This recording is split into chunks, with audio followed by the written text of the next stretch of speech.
go down. Daddy's going to be able to find the nice headshot to him. And you know, oh my god, wait, GODSENT, no way. Reed trying to go for the third party. Onto Scrim Farm, finds one, finds potentially even a second over there.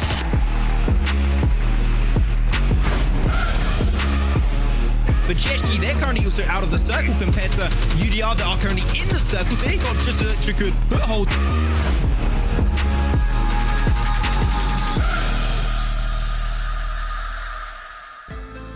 Welcome back, ladies and gentlemen, to the EMEA League for PUBG Mobile. You may have missed us in the last couple of days, but don't worry, we're back and raring to go for all of the PUBG Mobile action. My name's YaLLa, your host throughout these couple of days, as well as into the finals, of course. And we're going to bring on the analysis gentlemen as well, as I've missed them. It's been a few days for me as well. We've got John, we've got Blank joining us, as always. John with the scared smile. Did he miss us? Yeah, I did. I genuinely did. Scared? I was smiling. I don't know what you're talking about. Oh, you just always look like that. Anyway, smiling. How are you doing, John? Well, a lot worse now. Thanks very much, James. You're welcome. How about yourself, Blank? I'm ready for the next week. It should be exciting. We've had a lot of good things to. Yeah, for this. Oh, whatever. For the coming games, for the games that are to come, I am excited. So am I, Blank.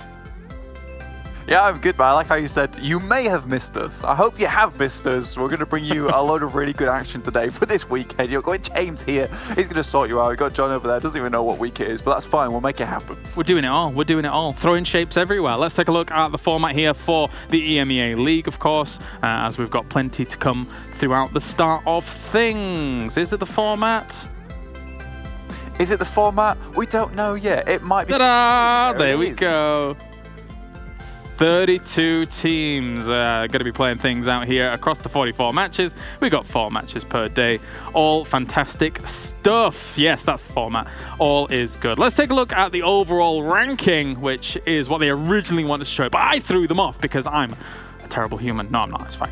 Let's take a look at that. The overall rankings here amongst all of these teams. The 32 teams that have been battling so far throughout the past 3 days, coming on into these days as well. Up towards the top, it is World of Wonders, throwing everything aside and doing extremely well when it comes to not only placement, but also kill points. So ultimately, John, they've been phenomenal throughout the first 3 days of gameplay. Yeah, they've really clocked in for this tournament so far. Six matches played, so again, you know, it is early, but they have got another half of the tournament to go. But with a 20-point lead, that's pretty significant. They're the only team that has done well every single outing in this tournament right now. Everyone else has had, you know, some of those off days. For instance, Na'Vi having that 5-point day previously.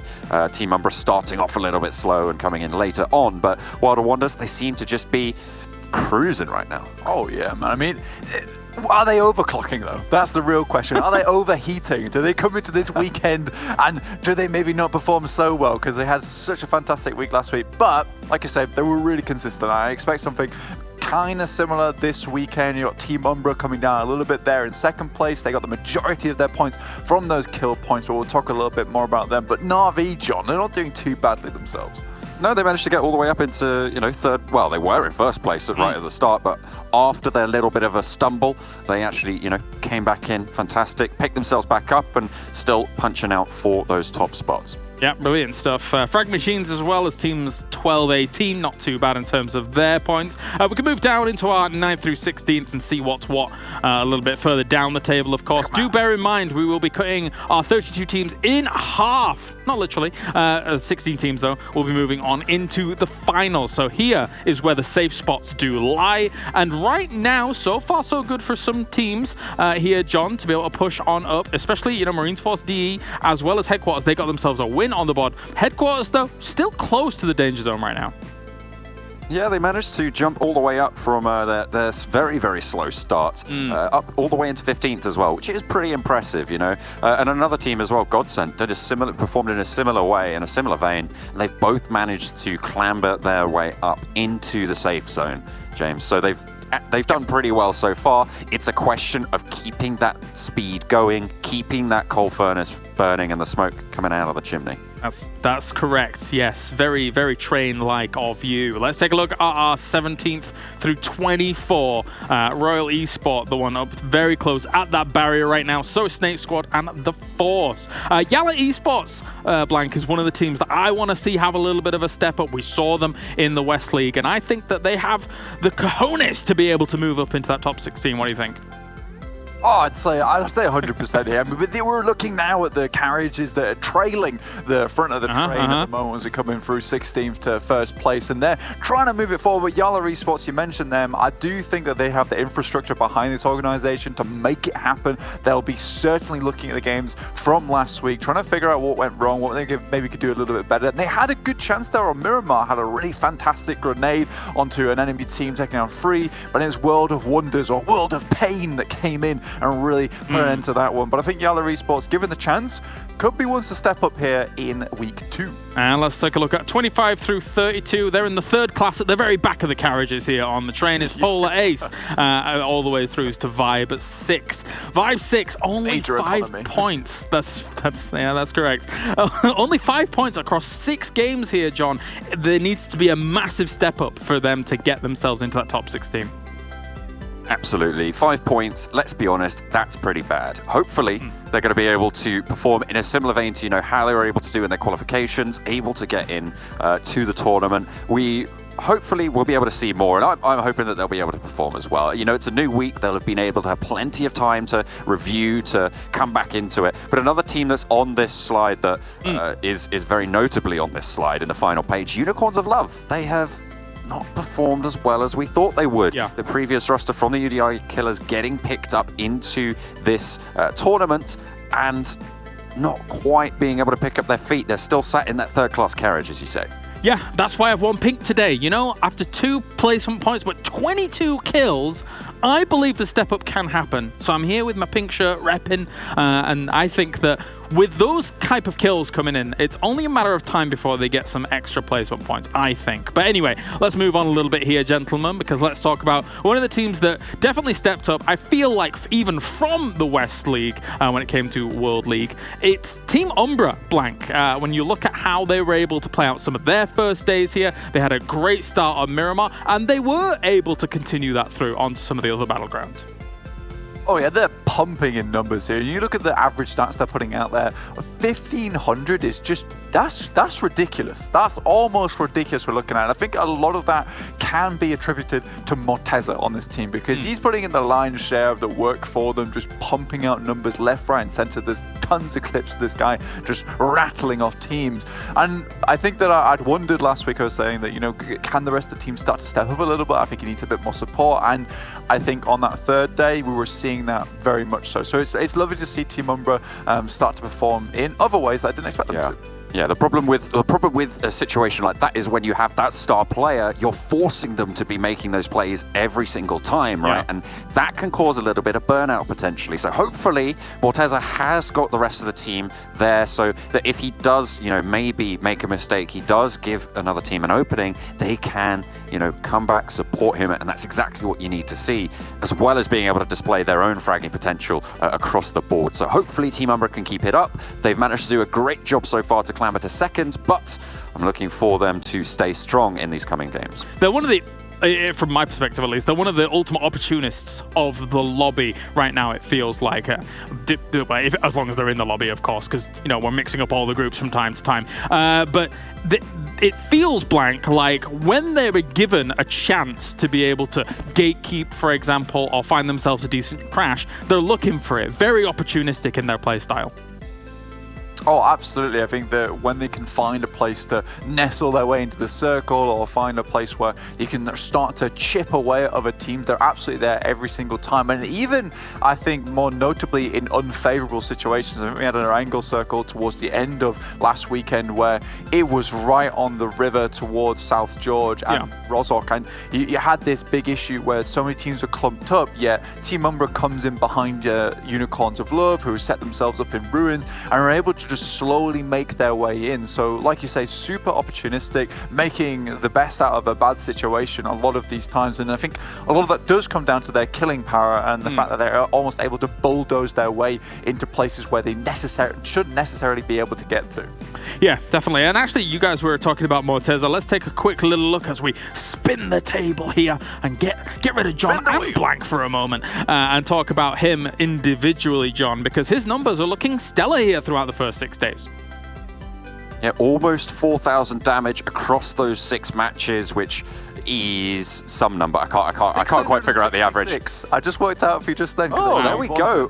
Well, he's fantastic. Thank you very much. He's the devil incarnate for the rest of the teams in the lobby. Then I mean, he's dropping the 666s on the damage per game, which is really strong. Because normally, at the top you see those 1,000 damage numbers generally across the board, but obviously you're not going to finish first every time. So keeping that up to around that 600 mark is really great stuff. The average is usually around 200 as well. So getting it's like almost triple the average right now. This guy's putting out for his team, which is nutty. And I think John brings up a good point earlier on. It's like, does that burnout come into effect now? Has he given all that he can give? Or can he give us some more? Which I really hope he can, because I was mentioning on Twitter that this guy is one of the really big individual chat talents that I didn't kind of expect to see putting out such big numbers. But it's really nice seeing these individual players highlight themselves on such a big proving ground. Yeah, I was really liking some of the awareness when we take a look at the closer highlights here of Team Umbra as well. It feels like, John, when you look at some of their compound fights especially,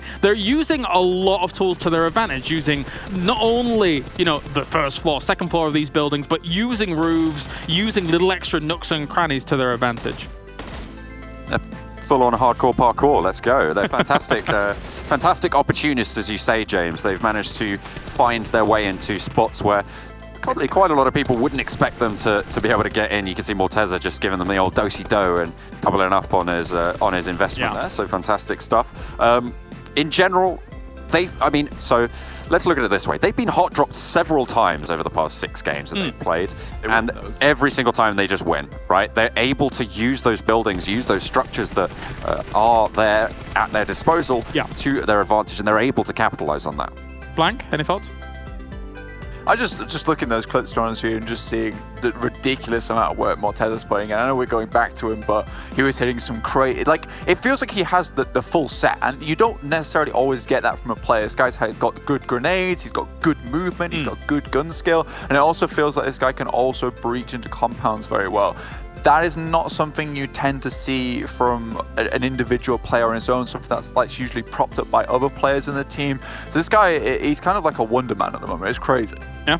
This is the complete package. Very nice.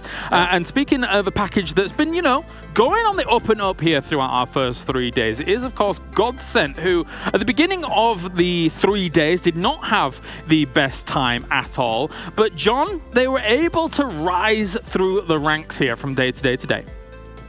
For sure. I mean, you can see that day 3, 3,313 damage. Fantastic performance coming in, 19 kills, able to get 9 placement points. A really strong day. And that's what's seen them up into that 14th spot on the overall leaderboards. And, in general, when you see a pop-off performance like this, I believe that, in general, the truth lies somewhere in the middle. So I'm looking at day 2 as an example of what I'm expecting GODSENT to be able to pull off. If they can move it more towards day 3, if they can bump that needle into the green just a little bit more, fantastic. Then they should be able to rise up a little bit more. But if they're able to stay on a steady course as their day 2 was, they should be just about enough to get into that top 16 spot to qualify. I think the big thing here is that there is so much opportunity in this volatile leaderboard to make it up into the bubble of first to 16th place, to actually make it into those finals. Because remember, like you said, James, is that at the end of these 3 days, we will be cutting away basically half the lobby, like some kind of weird magician saw trick. And this is the big thing for a lot of teams, is that it's very hard to predict who's going to make it in. I think it's going to be like a 100-point mark to make it into that 16th place, just going off some guesswork there. And you mentioned this as well, John. It's like 8-point average you need to hit. It's so much can happen when we see just how quick the leaderboards did flip last weekend. You saw GODSENT there going all the way from 24th place up into 14th. They've had a big jump in a matter of days. Yeah. Definitely so. I liked what John said about, the truth lies somewhere in the middle, and I'm looking at GODSENT's logo and I'm thinking, Illuminati, there's some conspiracy going on here. Woo! But yeah, GODSENT, especially some of their nades have been fantastic and really on point here throughout the opening 3 days. Using, some certain sightlines to their advantage to get some little jump nades as well. Very, very nicely done. And even these spray downs here against a vulnerable target to be able to get themselves a few cheeky kills. So let's see if GODSENT can kind of continue on that trend, gentlemen, here as we continue things on. Let's look at the schedule. We got 4 games coming at you today. Oof. My brain's all muddled. We've got Erangel, Miramar, Sanhok, and Erangel. We'll be starting off with AB, then we got CD, then we got AC, then we got BD. There you go. Coming at you for today for those games. Biddy bow bow bow. That's right. We could keep doing this for a while, but let's not. It's groups A and B. We just do the whole song. All right. What are we thinking coming into our first game? Shush you, Blank. John, I'm going to talk to John. Shut up, Blank. No, I didn't get my question. Okay. Oh, no, I was too busy listening to the fire in the booth there. But yeah, I'm looking at a team that is going to be playing in this next game. Konina Power is a team that at the start of the tournament, we were hoping that they would be able to have a bit more oomph going forwards. They've managed to pick it up a little bit later on. Yeah, Blank, what are you making it for Group A and B? I'm pretty excited for it. I think, again, like I said, that there's so much room that's able to move here, and I think there are teams that weren't able to step up last weekend who I feel are just getting to the groove at the end of day 3. So I think now day 1 is when we're going to really see those teams that we're probably also going to see in day 3 doing well. I think today is massively where you need to prove yourself. Yeah, and for Erangel, we've seen some pretty decent crashes come in, as well as quite varied circles, and some great planning when it comes to which compounds you're going to be taking. Some priority compounds been secured. John, some big splits coming in. We've seen a variety of everything on Erangel, to be honest, across the few games that we've had there. It's been beautiful, cerebral, diverse, and that's exactly what I want from an Erangel, right? It's the map where most people should be familiar, and that seems to be what's coming through. It's not just about that raw fragging potential, as the scoreline for Unicorns of Love indicates. It's about getting those opportune spots. It's about getting in the position to capitalize and get those kill points along with the placements. All right, thank you very much, gents. I'll get you for the analysis afterwards. Go away, Blank. Go on, fly away. There we are, perfect. And on Twitter, you can join us as well with the hashtag EMEA League, as well as at Esports PUBGM. Make sure to tweet at us as to what you think is going to be going down in these games. Who are you rooting for in these last 3 days? Because it's crunch time for all of these teams to make sure that they're in at the top 16. Let's get the commentators ready to go for our Erangel here, as we've got Maxman and Imperium going to be joining me here for our first game. And in fact, all of the games. Good day to you, gents. And Imperium, I want to ask you to start things off. We were talking about GODSENT a little bit before. Do you think that it can continue on this upward trend, or even continue to stabilize on that last day's performance? 110%. We know that they are a team with a lot of ability individually and team-wise, and I think it was all about that mentality, that confidence, and now that they seem to gather that together, and from what we've seen during the week, I definitely think they can. All right, well, thank you very much, gents. I'm going to disappear. I'll leave you with the grassy pastures of Erangel, and I will be back after this. Enjoy. Yeah. See you in a bit, Klas. Thank you very much indeed. Game number 1 is going to be on the menu once again. It's going to be on good old Erangel. Imperium, we're talking about GODSENT. We're talking about Konina Power. A lot of these teams. I want to talk about Unicorns of Love. Like, their team that has been maybe a little bit more disappointing on that first week, on the first 3 days of action. But recently in the scrims, they changed their mentality. They've been changing over, going a lot more aggressive for the long run. And I think that here, Unicorns of Love might be the underdog of these next 3 days of gameplay. Yeah, I totally agree. And the typical example, as Klas mentioned, as I mentioned, is GODSENT. The biggest difference that they made between Saturday and Sunday last week was the level of confidence that they showed and how that came about on the battlefield. So if Unicorns of Love can take a slice of the GODSENT pie and apply it to these games, they're going to be, of course, looking pretty full. To be hella clean, but here it is. Once again, the plane is going to be high in the sky. We're going to go from, I believe, let me guess, Lipovka, going all over to George Pol. Seemed like a very northern one. I like to guess. There you go. Got it perfectly, man. Woo, woo. Hell yeah. I know that train really like the back of my pocket. I really have to give you credit for that. You always seem to get on point, whereas I'm like, that just looks green. And yeah, and then I wait for the map to show up, and then I'm able to tell a couple of things. Of course, with this playing path, my good friend Maxman, we are going to see RGSG make their way towards Kameshki, all good in the hood.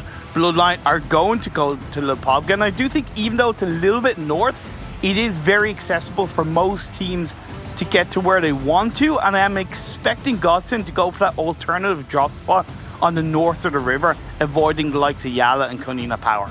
Yeah, it could be great to see. YaLLa Esports, they see Alliance non in the lobby. We're going to go close to Severny. It's going to be great. World of Wonders uncontested in Yasnai Polyana, so no early fights happening for them.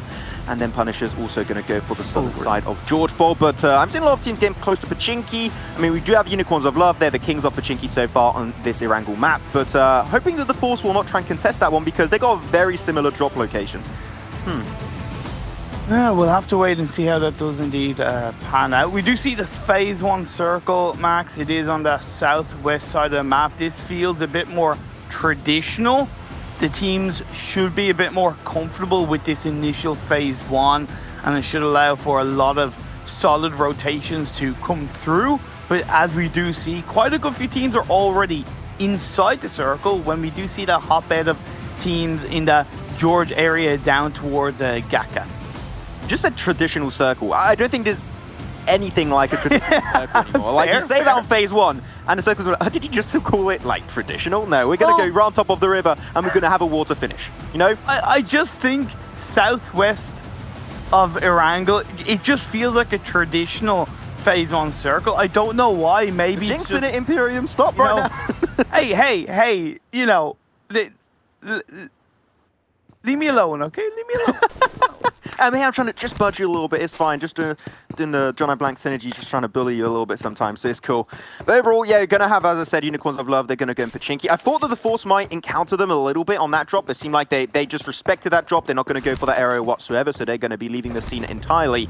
Great stuff to see indeed. But overall, like, if the circle keeps on going down south, and we got a lot of Gatka fields in play, I would love to see teams try and go for the Gatka compounds, also the Gatka little mountaintops and hills to gather that information early on to try and maybe predict where the next circles will be going. Yeah, and I'm expecting for the teams on the eastern side of this map, like let's say Bloodline, you're looking at RGSG, and of course even teams that are closer towards the Rosshawk area. Headshot Valley and the compound to the west of Headshot Valley is going to be, in my opinion, a little bit of a strong starting point to position yourself, grab some information, maybe reposition depending on the timing of your initial rotation into the circle. We're going to pan on over to NASR, going for the few compounds that I did mention, right? Hey, Moomed, you remember the other day? No, that submarine play, the grenades from underneath the water. Still, I had no idea that was possible. It really shows that even though I've been casting this game with you, Imperium, for like, what, a year and a half now, 2 years, you can still be surprised, pleasantly surprised. Definitely. So you learn every single day. And, you know, there's a video that went out on the PUBGMOBILE social medias of the top 10 plays from the first weekend, and that was the #1 play, and it speaks for itself. It was big brain, it was 9,000 IQ, and of course it was to the huge benefit of NASR Esports, and when they're able to be adaptable in those situations, that's where you kind of see the teams kind of rise on top of the standing, and hopefully it will see and give NASR Esports a bit more confidence coming into this weekend's games. It was over 9,000. Oh my god. Hey, I mean, I think you set me up for that one, so I'm not gonna lie. That's Thank fair. you. So That's there fair. you go. I mean, a weeb like me, I just had to eventually. But now we're going to be then having just a little bit of a better point of view. Frag Machine's taking a lot of control on the more southern western side of the circle. I like it. The Force, they're going to be going over to Ferry Pier. I thought they might encounter Unicorns of Love, but as I said it, they're going to be respectful. They're going to be passive. They're going to be moving away, going for the coastal line down south. So I like that altogether. That's great. But one team I'm going to be a little bit scared about, well, two teams specifically, is going to be AR Esports and YaLLa Esports up north. I just hope that they're going to try and cross over the bridge earlier, because if you do it when you're going to be in the blue zone outside of circle, that is when teams can bully you on that reposition. So especially YaLLa Esports, my eyes are going to be on that team. Well, because there's no Navi in this lobby, I do think YaLLa Esports should be aware that that compound that's to the north of the river, that golden compound that overlooks Everest, and you have a lot of sightlines, that should be free and easy for the taking. Again, timing is going to be everything, and we could see NASR Esports go there initially. But now as a fight kicks off between Unicorns of Love, SWAT 69, initial knockdown coming through. That was a long 1v1 coming on through, but that's going to be fine. Nano of Unicorns of Love going to be joining up.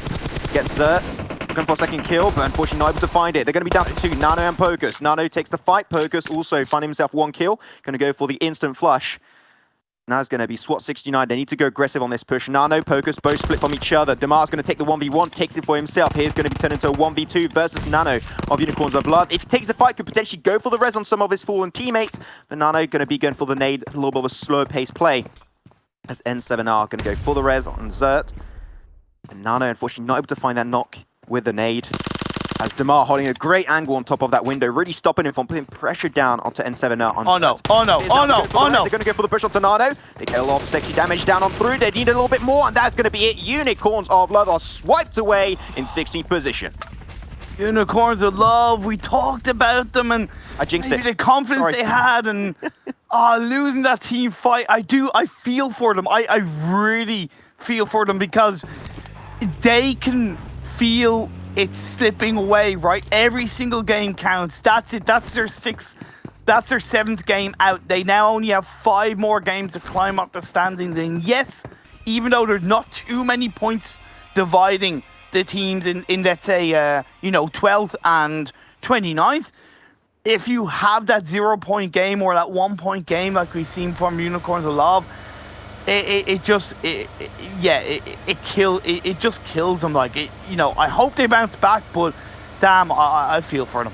Yes, it feels bad. Hopefully they can do the comeback in a few games that are remaining for them. Now we're going to be slowly seeing some teams get engulfed into the blue zone, like Arab GSG, Bloodline, World of Wonders. Talking about Bloodline, actually, getting very closely as Nai Pollyanna. Sure, we know that teams like World of Wonders, they already rotate away from the compound, so they should be fine, but I think the Bloodline there, maybe I think kind of guessing that the team left, but I think they really didn't scout too much. It is still a little bit tricky because the team could try and take a few shots from a distance, but they will be safe nonetheless. So that's Bloodline making their way into the northern side of the circle. And YaLLa Esports, I mentioned them earlier, right? I want them to cross on over. This is early enough. I'm happy with this. The timing's good. They have time to loot. I like this.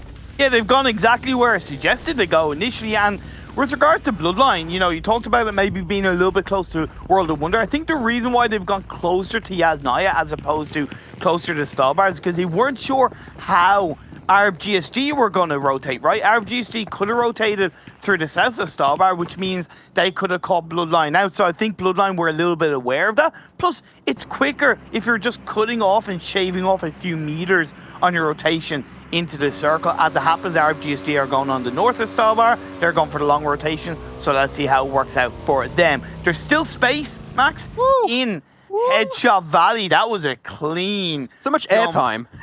Yeah, I'll give that a good 8.9 out of 10. No real fancy stuff, but clean, concise, and it landed on its wheels.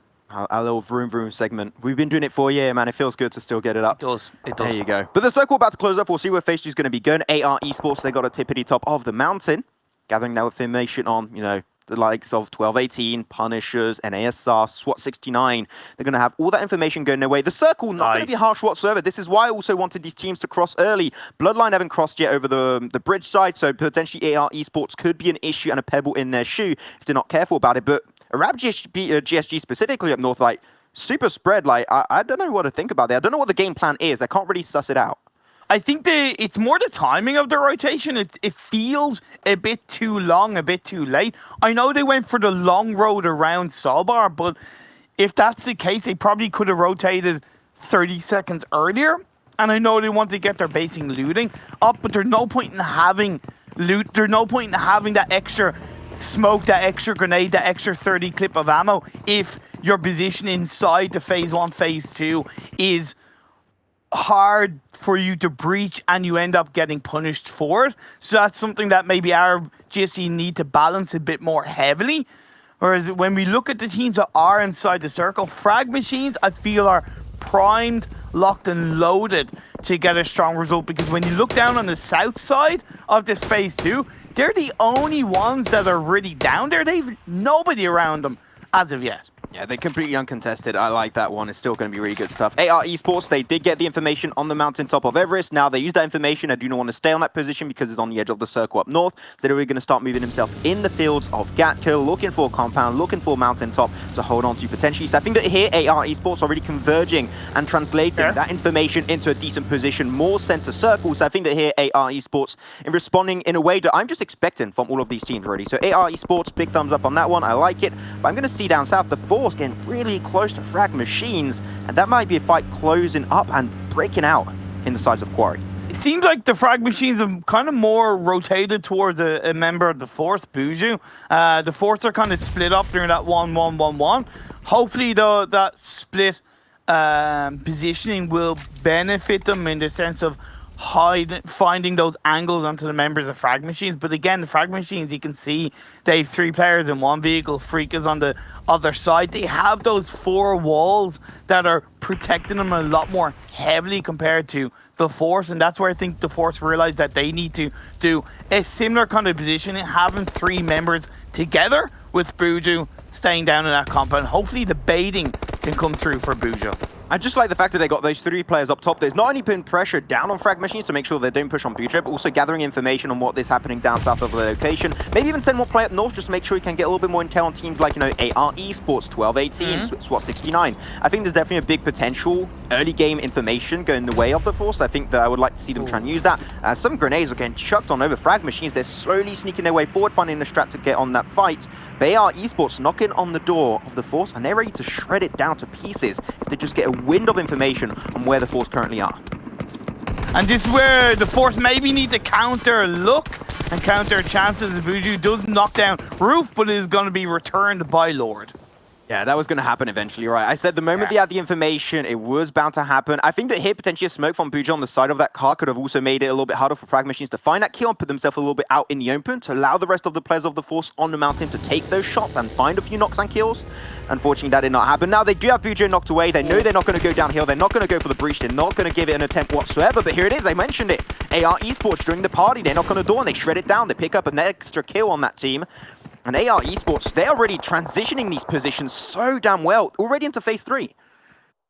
Already into phase 3, and we do see shifting down towards the south side of this map. The coastal line of the mainland is in play. Ferry Pier could be a key area. We have Konina Power on the high ground, and that it gives a lot of valuable information for the teams coming in around them. But because it's open field, it's something that they might have to think about changing to that compound just to the north of them. We'll have to wait and see how they do play around that. We have World of Wonder coming out of north. We have Blaze Esports, the Turkish side, coming in from the northeast.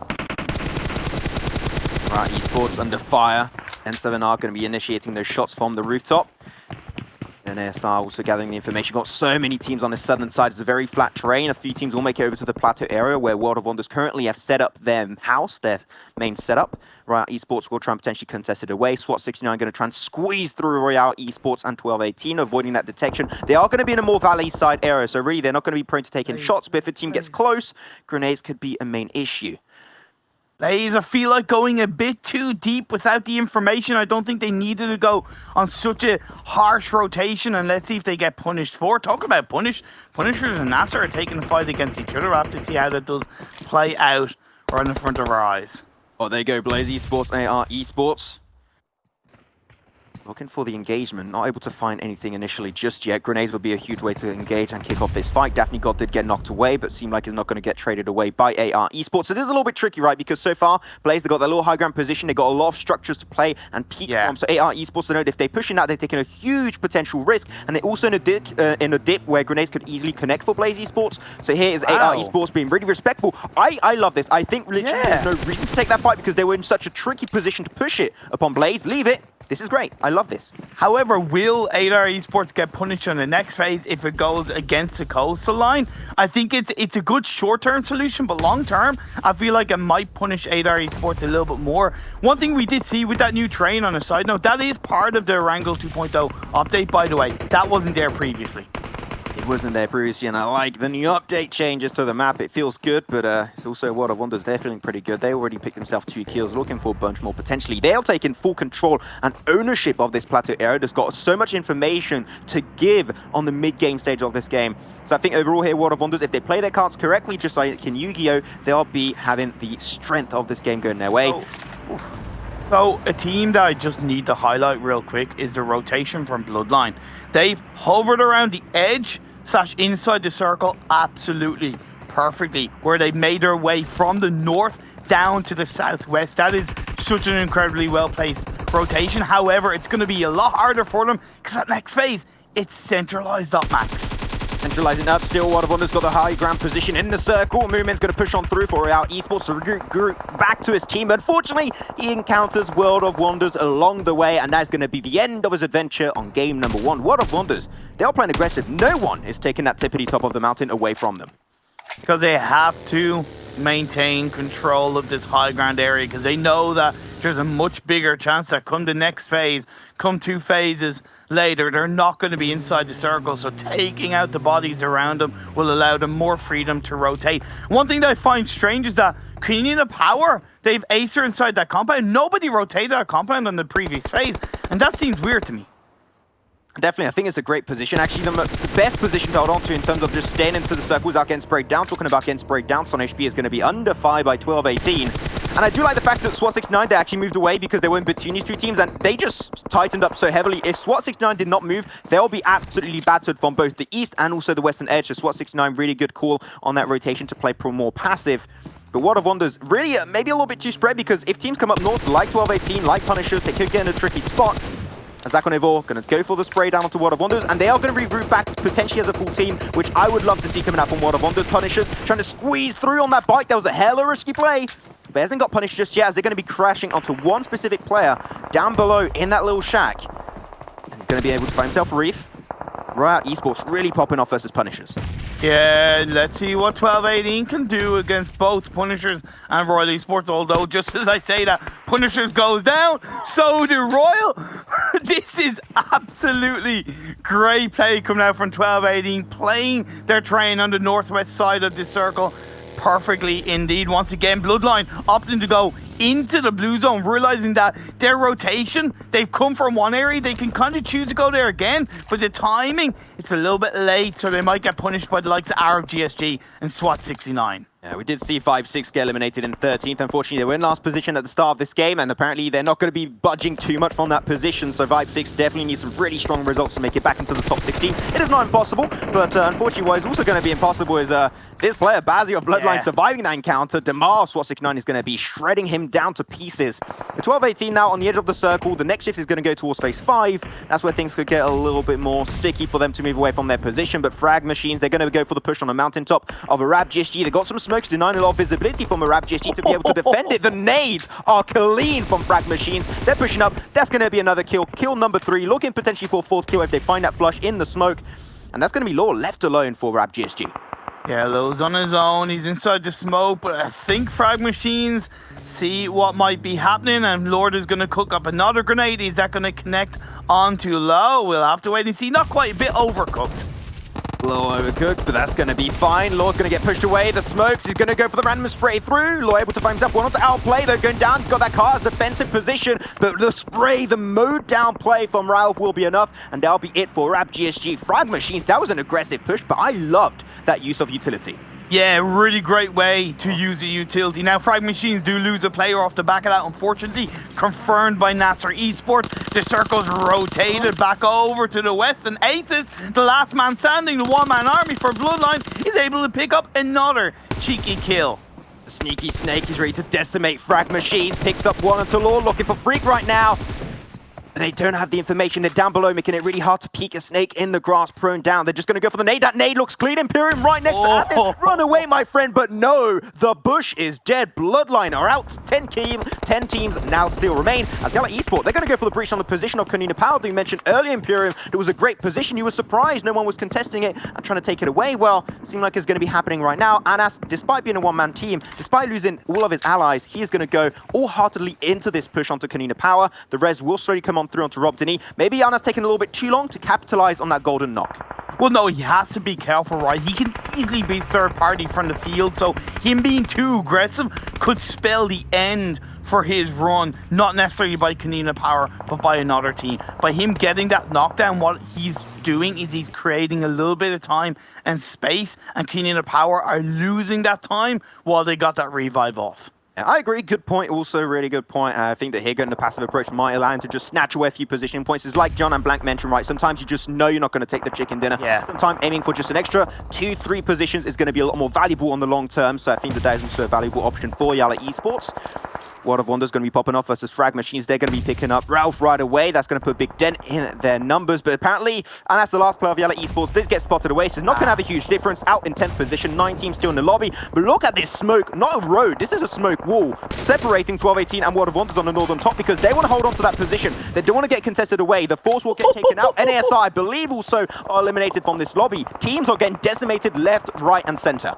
NASR Esports, a Gilly Super Saiyan in the fields. That could really be beneficial for them. But what I love is that they have a full squad. They came in from the ferry port area. I said that might be bad for them. However, they're making it work because they know they have to be somewhat aggressive. Plus, they actually have Vampire on the northeast side of the circle, just staying prone down. And that's a nice insurance policy for NASR Esports with 17 left.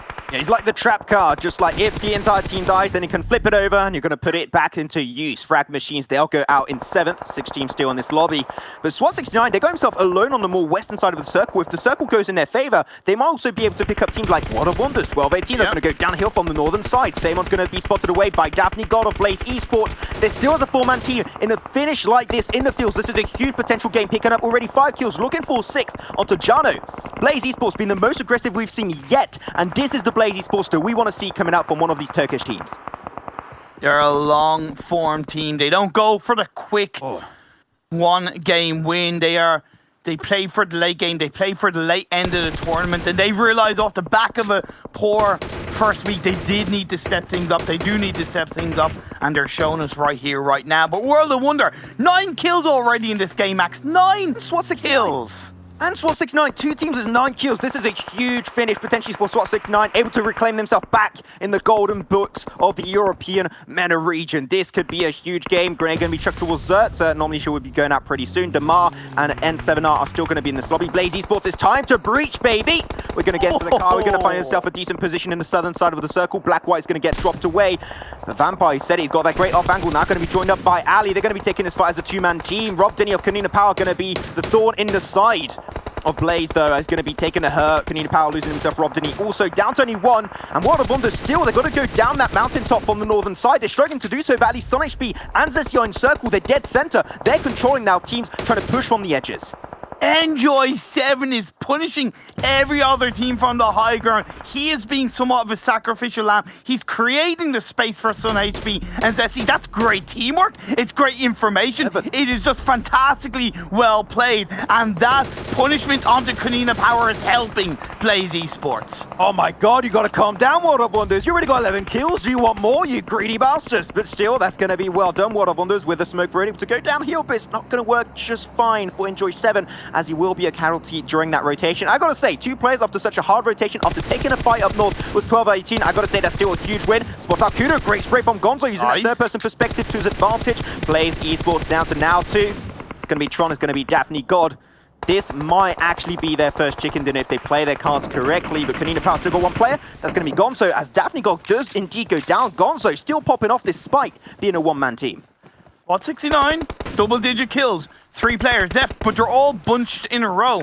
So they don't really have any kind of spread compared to World of Wonders, right? And World of Wonders, they're using that spread to actually look up and get more information than prone back down. I see SWAT69, they're backed into a corner. Oh, thank you, Blackpink. Look at that. The sponsorship way underkin really good for Zessie. Apparently could maybe use that position as some defense. So they got some good musics and some really good crates that might allow them to clutch it up.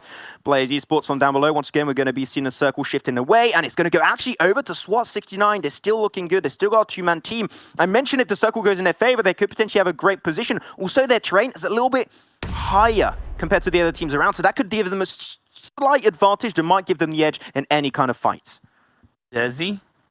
He's on the southern edge of the circle. Now he's on his own, so he has to play this position so perfectly right. He cannot be too aggressive because he knows that there's multiple teams around him. You got SWAT 69 to one side, which I said are backed into a corner, but the corner is inside the circle. You got Blaze, you got Konina Power in front of them. Now, they do have that one player, Sun HP, behind him, but he has to move into the circle, and with 5 seconds until the blue zone closes in, it's ticking down for him to join his teammate. I think there was like such a fast circle closing up. I think a few of the players actually will have to get up, stop proning, and actually have to run himself into circle to avoid ticking down because of the blue zone. So I think that here, smokes, if you still got some in your backpack, might be the reason why you survive it. On HP looking for a few shots on N7, not quite able to connect just yet. Can I also just highlight the fact that NASR Esports, who sent Vampire into the fields, I think it was 2 or 3 phases ago, he's still being kept alive, and is it not surprising considering he's a vampire? I mean, it's daylight, so I think he would be pretty much like burnt to a crisp. But okay, fair. I respect. Maybe he's just like, you know, the shadow of the wheat in the fields is able to just keep him cool and keep him alive. But still, this game of PUBG Mobile. Wait, what is that? Wait, what? Gonzo, you good, man? Hey, it's like when you're fighting a dinosaur. Do not look at it in the eyes. Just go backwards. Just leave. If he does not see the white of your eyes, then you should be safe. Gonzo, I think right behind Blaze.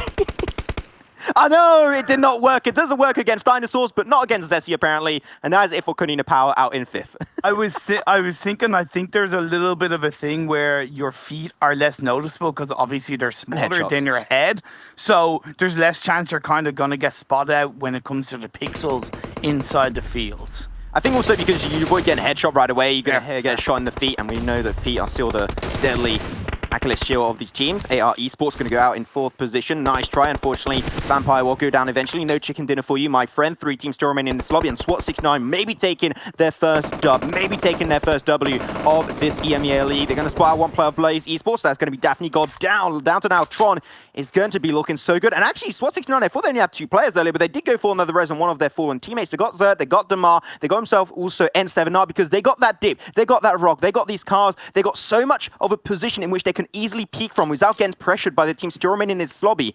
They are gifted not only the circle, but a great position to defend from. Like, this is a huge performance from SWAT 69, using their position perfectly. SWAT 69, they're in 26th. Blaze are in 21st. This is what I want to see from these teams in the 20th places and lower, right? That they are coming into this weekend ready to put up a fight and come out on top in these games. It's 1v1v3 right now as the man advantage goes in the favor of SWAT 69.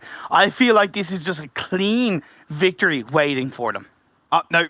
The first day did not work out for Tron, unfortunately. Feels bad. Blazy's spot in 3rd. Still a really good game. I'm still happy with how they pull that one through. They can be proud of themselves. Now, not a 1v1v3 anymore. It's now a 1v3. Zessie's going to be spotted away by not Fangor, one of the players of the side of SWAT 69. And that is going to be it. SWAT 69 taking their very, very first chicken dinner of the EMEA League. Yeah, really great to see them pulling out a fantastic performance. I do think that they were benefited towards the end of the game with the circle staying in their favor because they were a little bit stuck in a corner, but because the circle kept on going on their side, they were able to become a bit more freer and controlling, and that World of Wonder, that 1-1 split towards the end, it ended up going against them. Still great by Zessie, right, to stay in that shack and get that 2nd place, and it was great to see Blaze Esports be in the top 3. That's right, I'm back. Welcome. Why am I saying welcome? You should have said welcome to me. Guys, that's really rude. Maxman, of course, 69 getting themselves the victory here. And I must say, I'm very happy to see them as well kind of almost preserve vehicles towards the end as well, use that as cover, or even, you know, just find themselves some cover with kind of ramshackled facilities for the most part towards the end. Yeah, I mean, the fact that they had 2 players knocked away in the field finish, that's extremely hard to pull off normally, those reses, but they had some shack, they had that car, they had that rock, they also had that little dip that was just working so much in their favor, allowing them to get that double res back up to remain as a 3-man team. The terrain was a huge advantage, but I always say it, having the circle is one thing, using it perfectly is another, and I think that here SWAT 69, they just used it flawlessly. All right, gents. Well, thank you very much. I'm going to let you get on now as we get you back for Miramar, Sanhok, and Erangel later on. Well, let's head over to our experts here for this game. We have our field ending. It can be a brutal one, John and Blank. I'll start with yourself, John, because sometimes this is how these field endings work out. You're going to have to do a little bit of crawling. Guess we're the field experts here. Yeah. Out in the field, it tends to go a little bit awry, certainly, and generally, you know, it's those placement points that are going to allow people to clamber on up. But in World of Wonders' case, it was the kills as well. I'll tell you what, there was some fantastic scouting going on from the 3 other members of World of Wonders for Zezi in those final circles. You know, he was the main, you know, the main core of the team, and the other 3 were just scouting around. Yeah, definitely so. Let's take a look at the points coming in from this game here and see what 69 is able to take up at the top. 12 kills. Damn. 4 of which came pretty early. We'll talk about those later on. 27 points go their way. World of Wonders with 25 points, with Zezi finding himself a middle spot. So, Blank, what do you make of it? That's a cheeky 131 points on the board for World of Wonders. They're pretty happy about it. But SWAT69, 27 points. And this is what I was talking about at the beginning of the day. You can have one standout game, and because the leaderboard is so volatile right now with not so many points up there, this could shoot SWAT69 up the leaderboard and potentially get them into that top 16. But we'll take a look at that later, I'm sure. Yeah. But Konina Power seeming to be a little bit faster on the draw now, and it feels like every time we see them play a match, they are getting a little bit quicker to take things. They're still a little bit slow playing from Longwoods, as we mentioned during that breakdown or behind the scenes there. It felt like they were a little bit scared of YaLLa, and I think they need to get out of that attitude, because they do have some heavy hitters on the team and need to have some more confidence, like Zesi, who just leaves his entire team behind.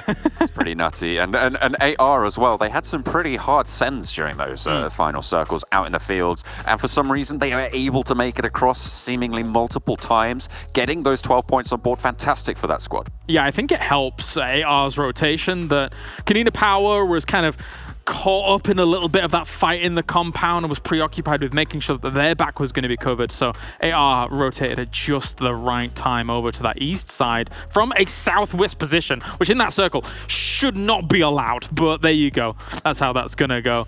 Let's take a look at SWAT69's team stats as well here and see how they were able to make this happen. And John, we've got to start with it, because they rotated from Rozhok, found themselves a nice compound, but instead of another team scouting it out and leaving, another team pulled up and decided to fight. Yes, Unicorns of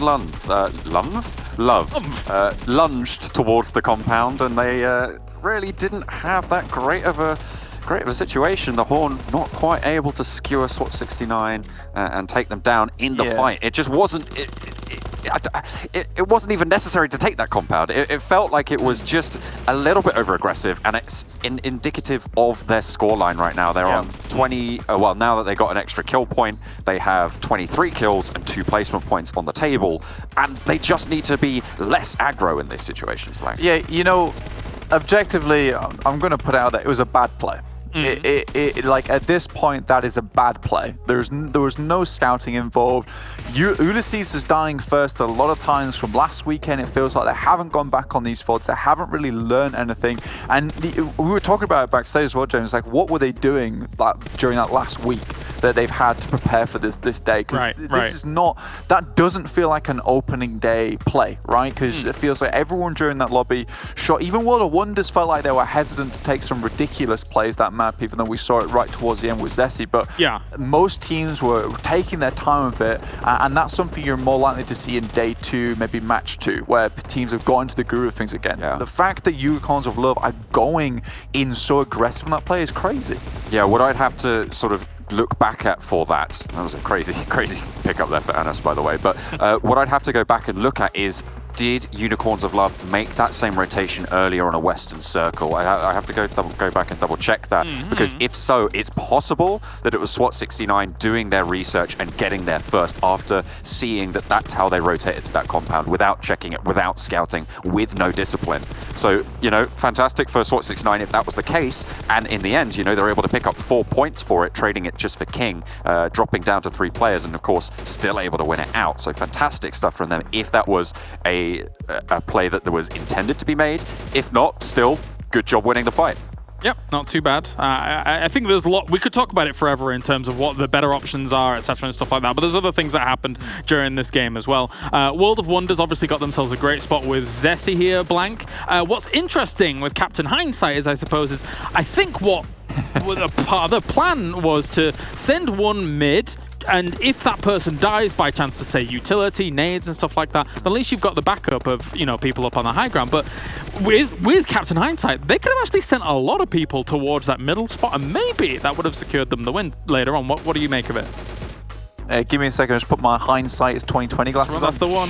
That's the year. All right, we're in business now. The thing is that yes, I think it could have been a great play to grab that shack very, very early on. But World of Wonders, do you know what is good? Is they're still sticking to this playstyle they have, which is get that lineup going, get a lot of forward cover for whoever goes in first, which is usually Zessi, and they're disciplined in that regard, right? They don't go, even though it feels like and must look like to a lot of viewers at home that they are a really aggressive team, there is still a lot of discipline going on there to make sure they hold it down, they make sure they cover each other's backs. And even for Zessi, who goes out really, really wide in the beginning, gets into the field, the fact that he doesn't die is just testament to the fact that he is very good on that trigger discipline during that fight and just providing info back in the meantime. Yeah, and it's fantastic as well that they were able to take that position, because there was a distinct overcommitment, I'd say, of teams towards that south side of the circle. If you take a look at where they were all sitting, it was generally in that long wood, that hill line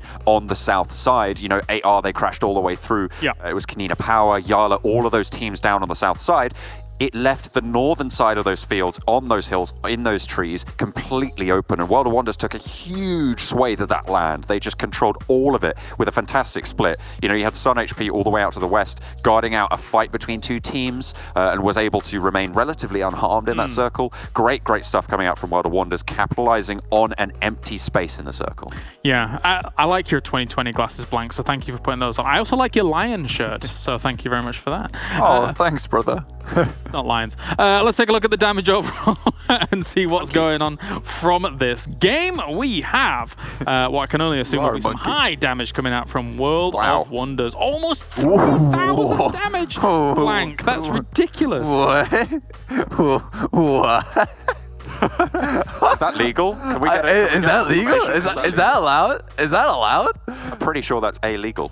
That's crazy. Kind of sad there. We're looking at frag machines. They just miss out on the elite amount of damage by 1 point.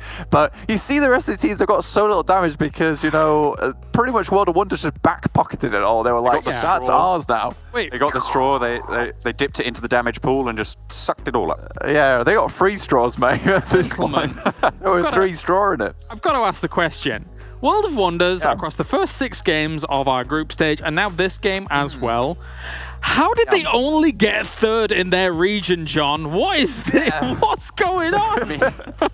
I mean, maybe, you know, regional reads coming through, familiarity with their play. I don't know. Maybe, you know, maybe it was just a super aggressive lobby in their region. They're not quite equipped to deal with that. Maybe, you know, as we said, on Erangel, we're seeing some fantastically clever rotations, some really smart play. Maybe it's the other way around. Everyone just sends to the center and everyone else dies. What else I'll put out there is that, you know, this happens in a lot of separate esports, not just including PUBG Mobile, is that when you take first place in a tournament, sometimes some teams will lose that drive to continue forward and trying to put up those big numbers because, they've already achieved that big win for themselves. So World of Wonders, they come 3rd here. They still have a lot of that hunger, a lot of that drive going forward, and they bring all that into the EMEA League, and now they're just doing fantastically well because it seems to me that there's a large amount of preparation that's gone on behind the scenes for this team to make sure they do so well here. The only concern I'll have is if they continue to put this performance and they go into the finals, I don't want them to pull the foot off the gas at all. I want them to keep running with this because it is phenomenal. And it's one of the most dominant performances I've actually seen in PUBG Mobile for quite a while. It's been really impressive. It's not even just the kills, it's also the rotations that they're doing to find themselves the swath of space that they're being able to in each and every single one of these games. Let's take a look at our top players here as well from this game and see who's there. Oh, what a surprise, it's Zessi with a casual 1,169 damage coming in. John, he's been a monster throughout these 7 days. Yeah, really, really strong stuff. I mean, that's almost over 1/3 of the total damage of World of Wonders in that game, as we said before, definitely contributing very, very heavily to his team's performance. 8 kills. I mean, there's very little more you can really say about this guy. He's just a one-man army. He's a wrecking machine, and quite frankly, no one can stop him. And of course, Gonzo's showing up as well here from Konina Power. They had a decent position to be able to exploit from, and even some of the spray downs towards the end, Blank through the fields, understanding likely where his opponents are going to be. Very, very nice stuff. We also saw him doing the backwards back pedal. He had those camo pants on. I think he thought that they would actually keep him covered, but no, that's not how this works. You are not, in fact, invisible in the game. What I will say about Konina Power is I did actually like how they took that compound, and you were mentioning it as well, James, that the warehouse doesn't have any windows looking out onto the field, so they took an aggressive position. Unfortunately, YaLLa actually held them up a little bit longer than they might have hoped, and they could have got a lot more done, because we were discussing how they just get into positions where maybe they have a little less cover, but they have some more sightlines, and they just shoot at everyone on that western side, because there was a huge clump of teams there who were kind of preoccupied with one another, trying to pass the baton to one another to get into the circle itself. And I think that Konina Power could have got a lot more done in those moments if YaLLa hadn't been such a nuisance. And it's kind of funny that, because we were actually talking about how Konina Power were really hesitant to move because YaLLa behind them, and rightly so, because YaLLa did come in the end and cause problems for them. Yeah, absolutely. That's a really good breakdown, because, as you're saying, it's almost a stumbling block, and the big stumbling block might not necessarily be the warehouse, but it's the wall next to the warehouse, where unless you've got like a team north or south completely of that wall, the little gap in between will let you survive for a long time, and then you hold, one person can hold a few people there if they're not using the utility, right? So yeah, very, very important. Thank you very much for that. So moving on to what we have coming up next here, we can take a look at Zessie a little bit closer, because we haven't talked about him enough, apparently. And so far across 7 days, 4 days, 7 games, 4,400 damage being put up, John. Just brilliant stuff. He's probably leading the lobby. In fact, now that I look at the star chart, it looks very much likely he's leading the lobby. I mean, he was competing with Sun HP, and you're right, it's right on the edge there. So yeah, he's competing with Morteza with, I think, 3950 at the end of day 3 last weekend. So I think he has just lapped him in damage. Umbra's still to play, though. So if they're able to come back in on 7 games, they should be able to bump that up about, what was it, 400 damage, 500 damage difference. That's all he needs. It's not big. He's got in the bag. He's sorted, mate.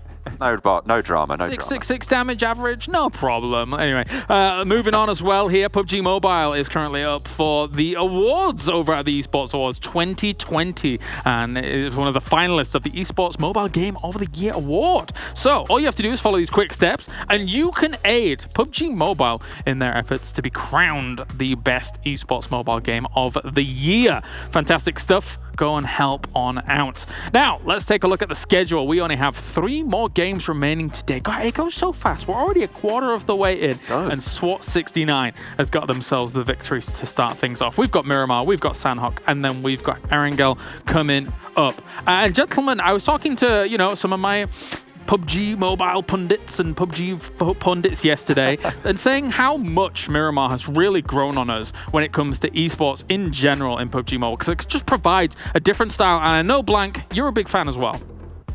Huge fan of Miramar here. I really like Miramar.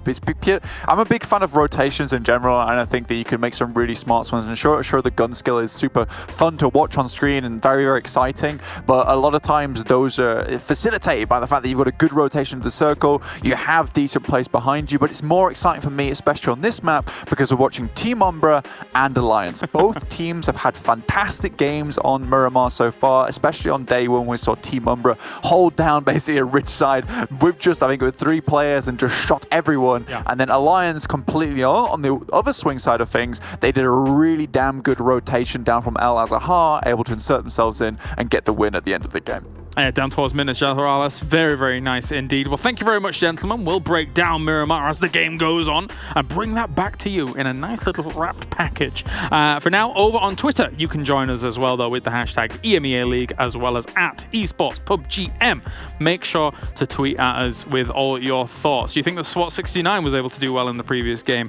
Definitely impressive stuff from them. We've got Maxman and Imperium here for our Miramar game. It's Miramania, baby. Maxman, how are you doing? Doing absolutely fantastic. Like, yeah, Miramania's going to be back on the menu once again. And I got to agree with what Blank was saying right there. One team I want to see potentially take a chicken dinner is going to be Umbra. They did great in the past few games of Miramar. And they have yet to really get chicken dinner. They're still in 3rd position, about to take over 2nd position potentially after this game without a win. Like, this is huge for Umbra.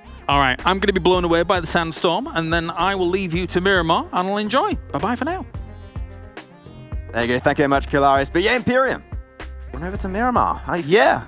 And look, I'm going to take a little bit of a different route, right? As in, the teams that are up at the top, they'll get spoken about, they'll get talked about when it comes to the finals, they'll get all the lauds and all the kind of, yeah, they're doing amazing.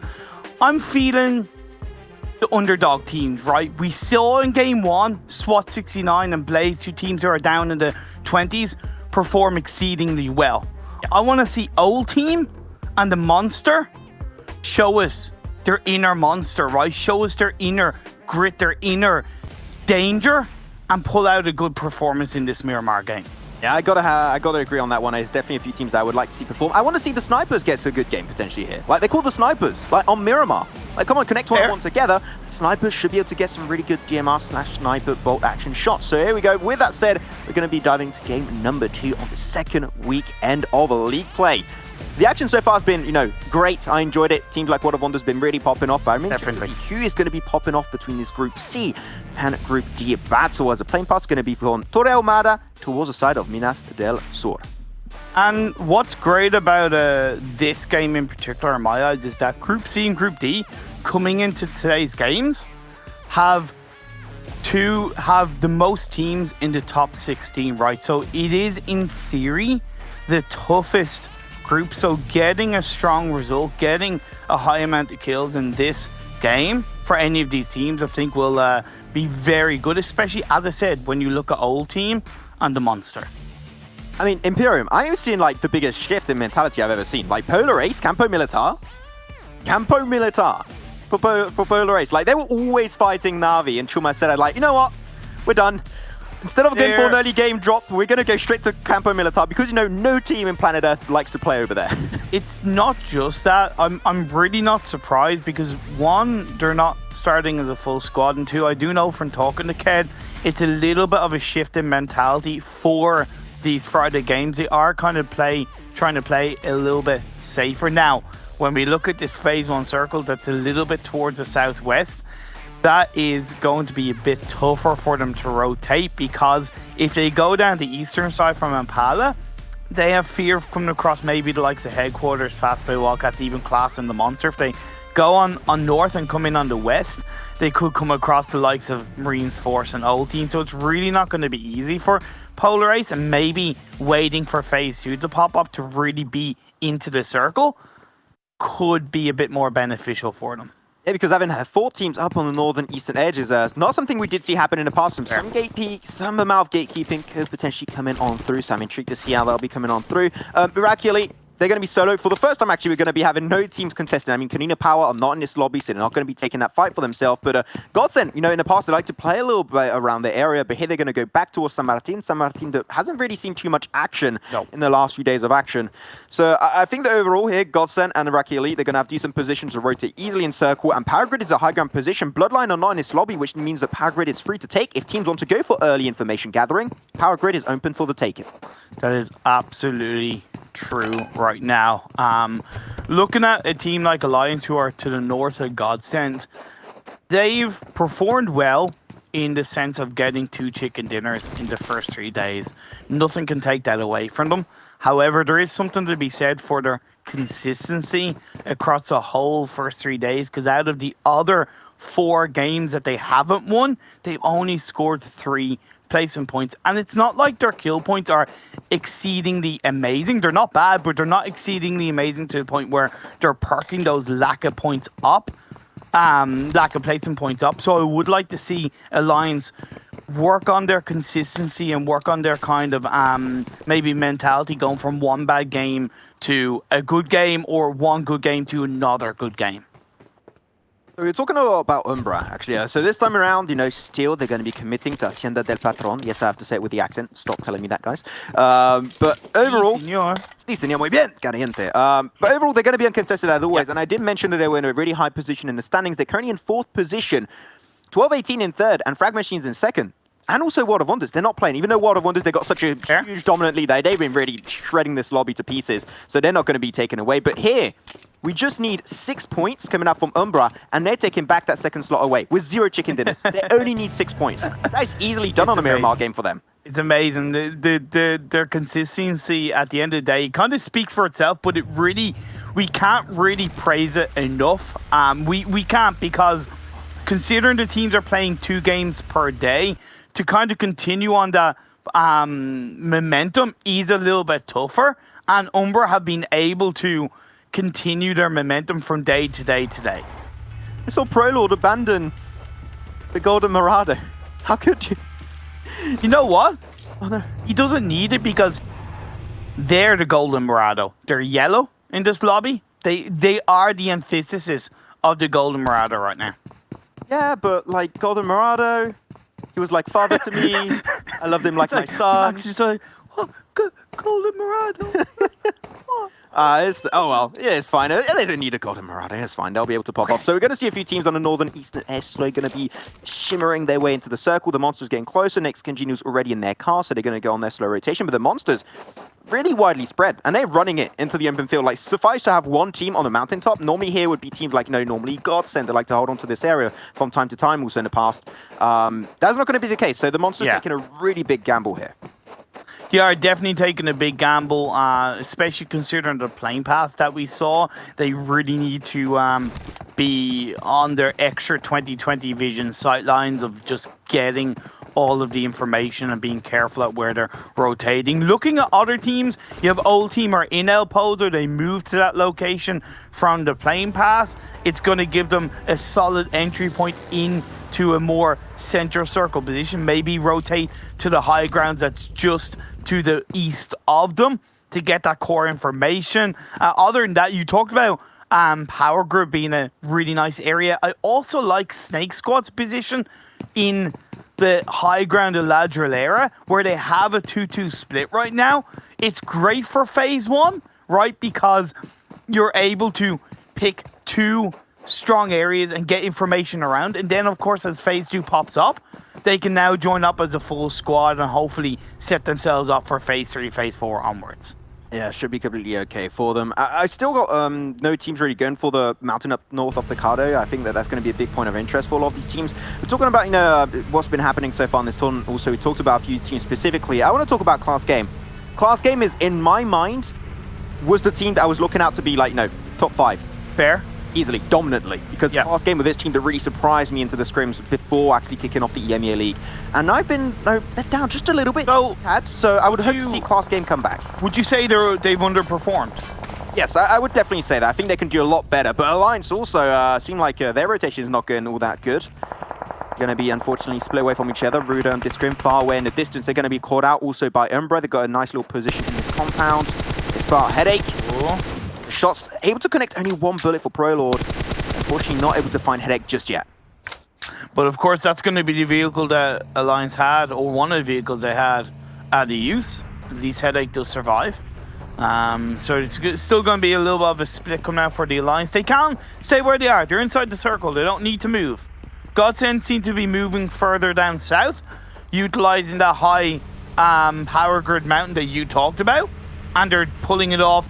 I would say maybe a little bit too late conventionally, but because nobody's there, hey, it's going to work in their favor. And now you see the likes of Naix, Polarace rotating in a little bit of a similar fashion. That's the fear that I talked about with Polarace. However they kind of rotated, other teams around them are actually being relatively slow, which means there's a higher chance they're going to get caught out in phase 1 if they continue on. Yeah, just take the blue zone damage for a bit. Just take it slow. I mean, man, he's in the open. Like, they spot him. That's an instant headshot. So you've got to be a little bit careful, Ked, where you're currently hiding.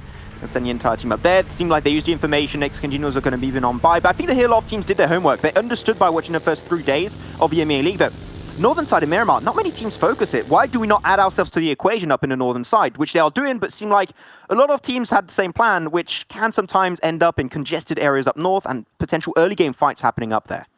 I like the rotation from NAIAC, so if they can shift a bit more to the west and go into that initial Crater Fields high ground to get some information, stop and then rotate as Phase 2 pops up, because it could shift up north on Phase 2. We'll have to wait and see, as it's going to show up on our screens relatively quickly. The snipers are still rotating, and it goes back down the southwest. SNAKEsquad shift a bit more down south, and you are looking very pretty inside the circle.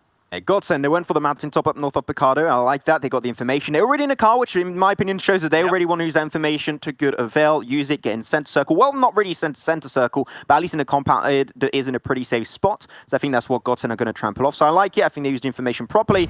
And the Golden Mirado apparently got abandoned by ProLord earlier. The monster saw like, oh yeah, hell yeah, we're going to pick it up. But a 3-man car rotation in that car would not recommend it. Girls, a 2-2 split. They do it. Thank you very much. They are going to get close to the fastPay WildCats in the Minas Generalis area. They stop in their tracks. No, fastPay WildCats, they don't see them at all. Damn, didn't they hear that? Like, I'm surprised, actually. I'm also peeking around that lower wall, but it seemed like they did not get the information. I like it. They're just going to keep that car in decent shape. They're going to push a little bit further back to make sure that the WildCats cannot put damage on that car and keep it away from scratches. So WildCats down below now. They know that they're in a pretty tricky position. Other teams, especially down south, could potentially try and take the fight towards them, and they are currently also going to be into the blue zone. So I would say maybe the WildCats, if they can afford to do so, maybe leave the scene is not really worthwhile for them. Oh, for me, what surprises me, I'll talk about it later. This is what's surprising me, is the fact that they push back with that information on Class Game. Class Game, I said it, I want to see this game and this team perform.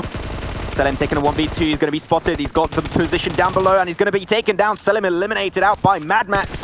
And they're going to send Silas in forward, unfortunately last second, but still, oh my god, they take the spray, greatly done from Soulless. And the Mad Max is going to be last player standing on this team currently. They're going to be engulfed into the Phase 2 blue zone. Push out from Silas, takes it up, and there you go. That's going to be 4 kills over to Class Game. I get why the Monster stuck onto this fight, right? Because it was out in the open. They kind of had nowhere else to go once they were in the thick of it. And I thought it might go against Klas, right? It wasn't looking the safest, but that bait by one of the Klas members and Solus took out the third player from the Monster from behind. That was really what turned it into favor of Klas. Yeah, and also the WildCats, they heard that noise up north. They heard whatever the hell was happening up there and just like, okay, we're going to take it chill. We're going to leave. We'll leave you guys at it and take the fight solo, and we're going to go back towards the circle. So I think, hey, WildCats being respectful. I like it. So they're going to try and get into the more eastern edge. Eastern edge currently basically unoccupied from everything down to Picardo and down south of Picardo, as Na'Vi and Old Team going to be taking a little bit of a clash. But this is mainly going to be turning into Battle of Nox. Oh, that car explosion onto Miracle was well played from Na'Vi. Great rotation coming out from headquarters on the eastern coastal side to come in from Valdemar. Of course, it's a little bit tricky and still sticky for them because they have to go up that mountain, but for an initial rotation, well executed. Also, Marines Force, the same thing, but on the western side. Really nice rotation from the north side. In one player of Na'Vi, that's going to be Tigsy. I mean, that's what they do, right? They send Tigsy on forward as, like, you know, they do everything kind of man, and he's going to be in the compound solo, while Na'Vi going to have multiple angles, going to try and initiate this one with a nade, finds himself Miracle right off the bat. Tigsy, this deadly legend, he's really looking good. But now they find a knock. I want to see the entire team of Na'Vi join up on this one, at least send one extra player forward, because Tigsy, sure, he's OP, but can he really take this solo? Can he take a 1v4 versus Old Team? They pick up also DL Hap. They need a few more. Tigsy right up, going to get a clean nade onto Sadat. Will it be a knock though? It will be! Oh my god, Tixie! The godly grenades are huge! Desh is going to be able to find himself Meku, but he's still going to be standing up as a one-man team, and that is going to be it for Old Team eliminated. Tigsy! Man. Calm down! Man. What more can I say? It speaks for itself. Now, what was the biggest part of that, in my opinion, were the grenades that came out from Na'Vi. Accurate, on point, not messing about, right? And it was just really well played. And the second Tixie got that initial knockmax, what did the rest of Na'Vi do? They came down the hill and supported him, right? That proactive, reactive play just to drive the fight onto Old Team was well played by Na'Vi. Yeah, and with the small amount of time that was actually given over to the side of Old Team, they just didn't have time to really set up a valuable defense, and then they just got crumbled to pieces. That is how the cookie crumbles indeed. Alliance, pretty passive this early game. They didn't potentially get close to a few teams. They picked up 0 kills so far. They did have Headache taking a few shots earlier, but he's going to be fine. They got the northern edge compound down south of Monte Nuevo. But overall, this is going to be a game that's going to be really good, potentially, for SNAKEsquad, as they got the top side of the mountain, dead center circle. But Polar Ace going to hear a team, but by how they dropped him Campo Militar, I think that if they hear a team, they're just going to go away. Yeah, and here's the thing. I think Polar Ace have actually played these rotations really well because they know they have to hover between going into the circle and not getting caught out. And at the end of the day, only losing Elusive is a strong sign that they've really made it work out pretty well. SNAKEsquad in the center of the circle on phase 3, it's going to work in their favor, but two teams down on the south side, the Snipers and Headquarters, they're clashing up. Yeah, you're going to see the Snipers having to go uphill towards Headquarters. Might be a little bit tricky for them. So I'm intrigued to see how that'll be running out in the long term. Umbra also going for a few compacts, currently 9 inside the circle, so they still got to go a little bit of a length way. As Snipers mentioned it, they're going to make their way down. But now they've actually got a high ground position above Headquarters, and Headquarters trying to respond in really good fashion to make sure they don't take that advantage, sending Bundar on the top of the mountain to take that pressure down on not only the Snipers, but also OshTekkwarriors. Now, I've seen Bandar absolutely pop off this week in other events and scrims, and I'm telling you, if Headquarters play and Bandar plays the way I've seen them play this week, man, we're in for a strong showing for Headquarters. I want to see the proactive, the dominant Bandar that takes every kill. He's going to be like the Tixie of his team, basically. Definitely, yeah. I agree. And he's going to be traded off. Sights as an X will be fine for the time being. But overall, this is a fight I think that teams, if they could avoid it, it would be great. But the thing is, right, OshTekkwarriors, they see it right behind them. They got that cliff. If they go down below, they do not know what is happening down southeast. They might be a team. And there is indeed this class game. So they want to try and avoid going downhill and fully commit all of their forces up on this compound breach, upon the Snipers. The Headquarters try and go for a third party if they really want to also, as a few teams are currently fighting on the more eastern edge of the circle. Just fastPay WildCats going for a deep rotation on the east into the circle, and one player got caught out. Unfortunately, however, I think the risk was worth the reward, because now as the circle shifts on over to the western side, they are closer to the edge of the circle compared to Navi, compared to GODSENT. So I think that was very beneficial. Oh, Marley, that M4 control. And they actually nerfed the recoil of the M4, right? So that is surprising to do that after the changes to the M4. So really great spray control from Marley. GG, well played to him. But now, OshTekkwarriors is going to be encountered. And I said it right, what was going to be potentially happening over on the east of their location, that is going to be indeed class game, is unfolding as I mentioned, as I planned out. And now OshTekkwarriors, they're on this slip of the heel. They're going to get pushed down also by the Snipers, because the Snipers, they hear it, they hear the shots, they know that this team is struggling. And class game, that can going to use that double knock to actually make their way uphill. This is an extremely risky move on them, but they got feeling confident. 2 knockdowns for them is enough to go for that super aggressive push. Yeah, they have to, because they have to get into the circle as well. So why not go for the push before the blue zone closes in? Salem gets another knock onto Never Alone, and that gives more control to Klas. Oh, in a dip. Maybe able to find himself last, not too sure. The nades are flying by. Solus will get knocked away by Thanos of the Snipers, and he's going to go for a little bit of a wide angle further down south to try and trick them in another position. So overall, I think that here the Snipers have a really good play potential. They're trying to third party in this entire fight, but Alliance up north with NaixCS was taking a really big fight to find that northern side. And in the valley, they're on the road. Alliance, they can get sprayed from literally any team that's on top of the mountain, as the nade's going to be traded off on top of KWT. Greatly done from Raze. Now you need the entire team, you've got to full send it. That is the fight you want to end. Last still in that dip, making it really tricky. The smokes are buying them a lot of valuable time, but the Snipers, they're not taking it too aggressive. They're taking it really slow. They just want to steal the kills once the fight is over. Oh, you're overcooking them. Oh my god, Raze. You're overcooking them, but I think that one's going to connect, and nearly does. Oh, it does indeed. And last one bullet, that's what anybody that you don't find it, but the car will indeed, and that is going to be it. OshTekkwarriors losing every single one of their players, and that is going to be also the WildCats going to be taken out in this game. So we're losing a lot of teams actually in this lobby. Yeah, and because teams have been kind of late to rotate, we're seeing more fights on the edge of the circle. GODSENT holding on to a decent position like this for quite a while. Na'Vi, they're going to be knocking on the door. Reminds me of that rotation we saw in a game of Erangel. They're putting on, oh my god, that grenade from Riz's little shimmy from over the wall. That was huge and might be the reason why GODSENT take this fight towards Na'Vi. Matic still going to be holding on to the angle. Tixie's going to get flushed away. Na'Vi, they're on the lip of the mountain. They can get sprayed from teams also up north of their position, like SNAKEsquad, like also Class Game if they want to take the opportunity from the side. Na'Vi, like that double nade, knockdown from Riz is huge. Marley, is that one going to cook? It's not quite going to connect, but he's going to get another one ready to throw out. Okay, Matic, Hellboy trying to go for the first aids. If they get it, then they're going to be back to pretty even ground, but still GODSENT able to get himself that res. They should be great on defending this compound. I would say a smoke road would be the best option for Na'Vi to make it over to the wall, at least to avoid staying on this really tricky position. Yeah. They're just not ready to full send it just yet. Oh my god, an Orm headshot from Amco, but IRAQI Elite onto Na'Vi? Jesus Christ. Oh, Navy, not Na'Vi, because that's different. And here's the thing. GODSENT know they can't move out of that building because of that third party, right? And it's been proven, we've seen right now. So it's not necessarily throwing out the smoke road, but throwing out a smoke or two to avoid them getting third party would give them a little bit more freedom for them to play around Navi's position. Natus Vincere finds another. Man, so much DMR and big sniper headshots coming out, so I'm really happy with that one.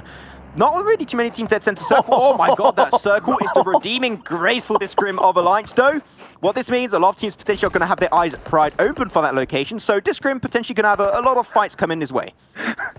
This scrim's like, by the grace of God, I'm in the center of the circle. Now, one team I need to quickly mention is Umbra. At one point, they were behind Alliance on the north of El Pozo. Now they're down on the southwest. Their rotation in the previous phase was fantastic.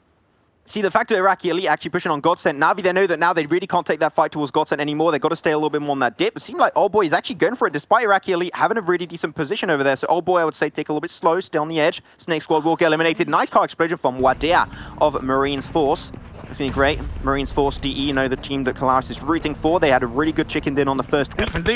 Let's see if they can try and recapitalize and get a good opportunity once again. Meku finds a great angle onto Marley. The flush has not come on through, but that's 3 players of GODSENT out, and they just got obliterated in just a blink of an eye, and they're out in 10th. Yeah, because they couldn't disengage away from their compound, they gave freedom for Na'Vi to play around that low ground area. Now Na'Vi have another target they need to take out as Old Boy gets knocked by Salem.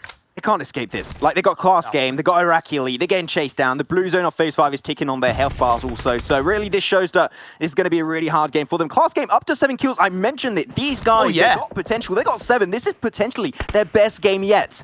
It's Na'Vi down below. One clean nade from Sally, and that's the end of Na'Vi. Though, able to find a few shots, able to cancel them out, potentially stop them from peeking too heavily on top of that mountain top. Meku trying to pre-fire, but it's just not going to work out. Meku is out, and now it's Na'Vi eliminated in 9th position. Still picking up a juicy amount of kills along the way. I believe 9, if I'm not mistaken. Yeah, now Klas are on 8 kills so far, but now they have IRAQI Elite. The Hunters become the Hunted, and that's going to be the end of Klas game. IRAQI Elite pick up a couple more kills. It was overall a great game by Klas, but the show must go on.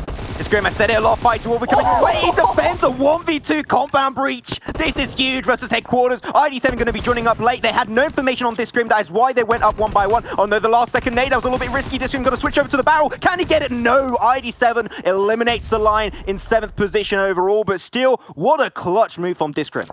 Ida goes, sweet relief. We lost 2 players, but at least we still have the compound inside the circle. Snipers going down the mountainside. They lose 1 player. They do still have Sheriff inside the circle, down by that low ground, hunched low down, hoping he does not get spotted out. YaLLa just sending it down. You're going to have 1 plus snipers nice. inside of that dip. Can he find it? Oh my god, inside the shack. Mandis sending the entire team on forward. Thanos actually from the same position. Oh, get the hell out of my way, boy. What are you doing over here? Everyone in that shack is cursed and get absolutely obliterated. Though Thanos able to barely survive the encounter, will go for the res onto his fallen teammate. That was one hell of a way to make it downhill, but Hamco's going to go for a similar play. They are sending it 1 by 1. Now it's your turn down the slide, Hamco. Going to go for a similar push on top of the shack. Thanos did get the res back onto Sheriff, so it's going to be a 1v2. But he's going to be going straight for the res onto Ali beforehand. Oh no, inside the smoke.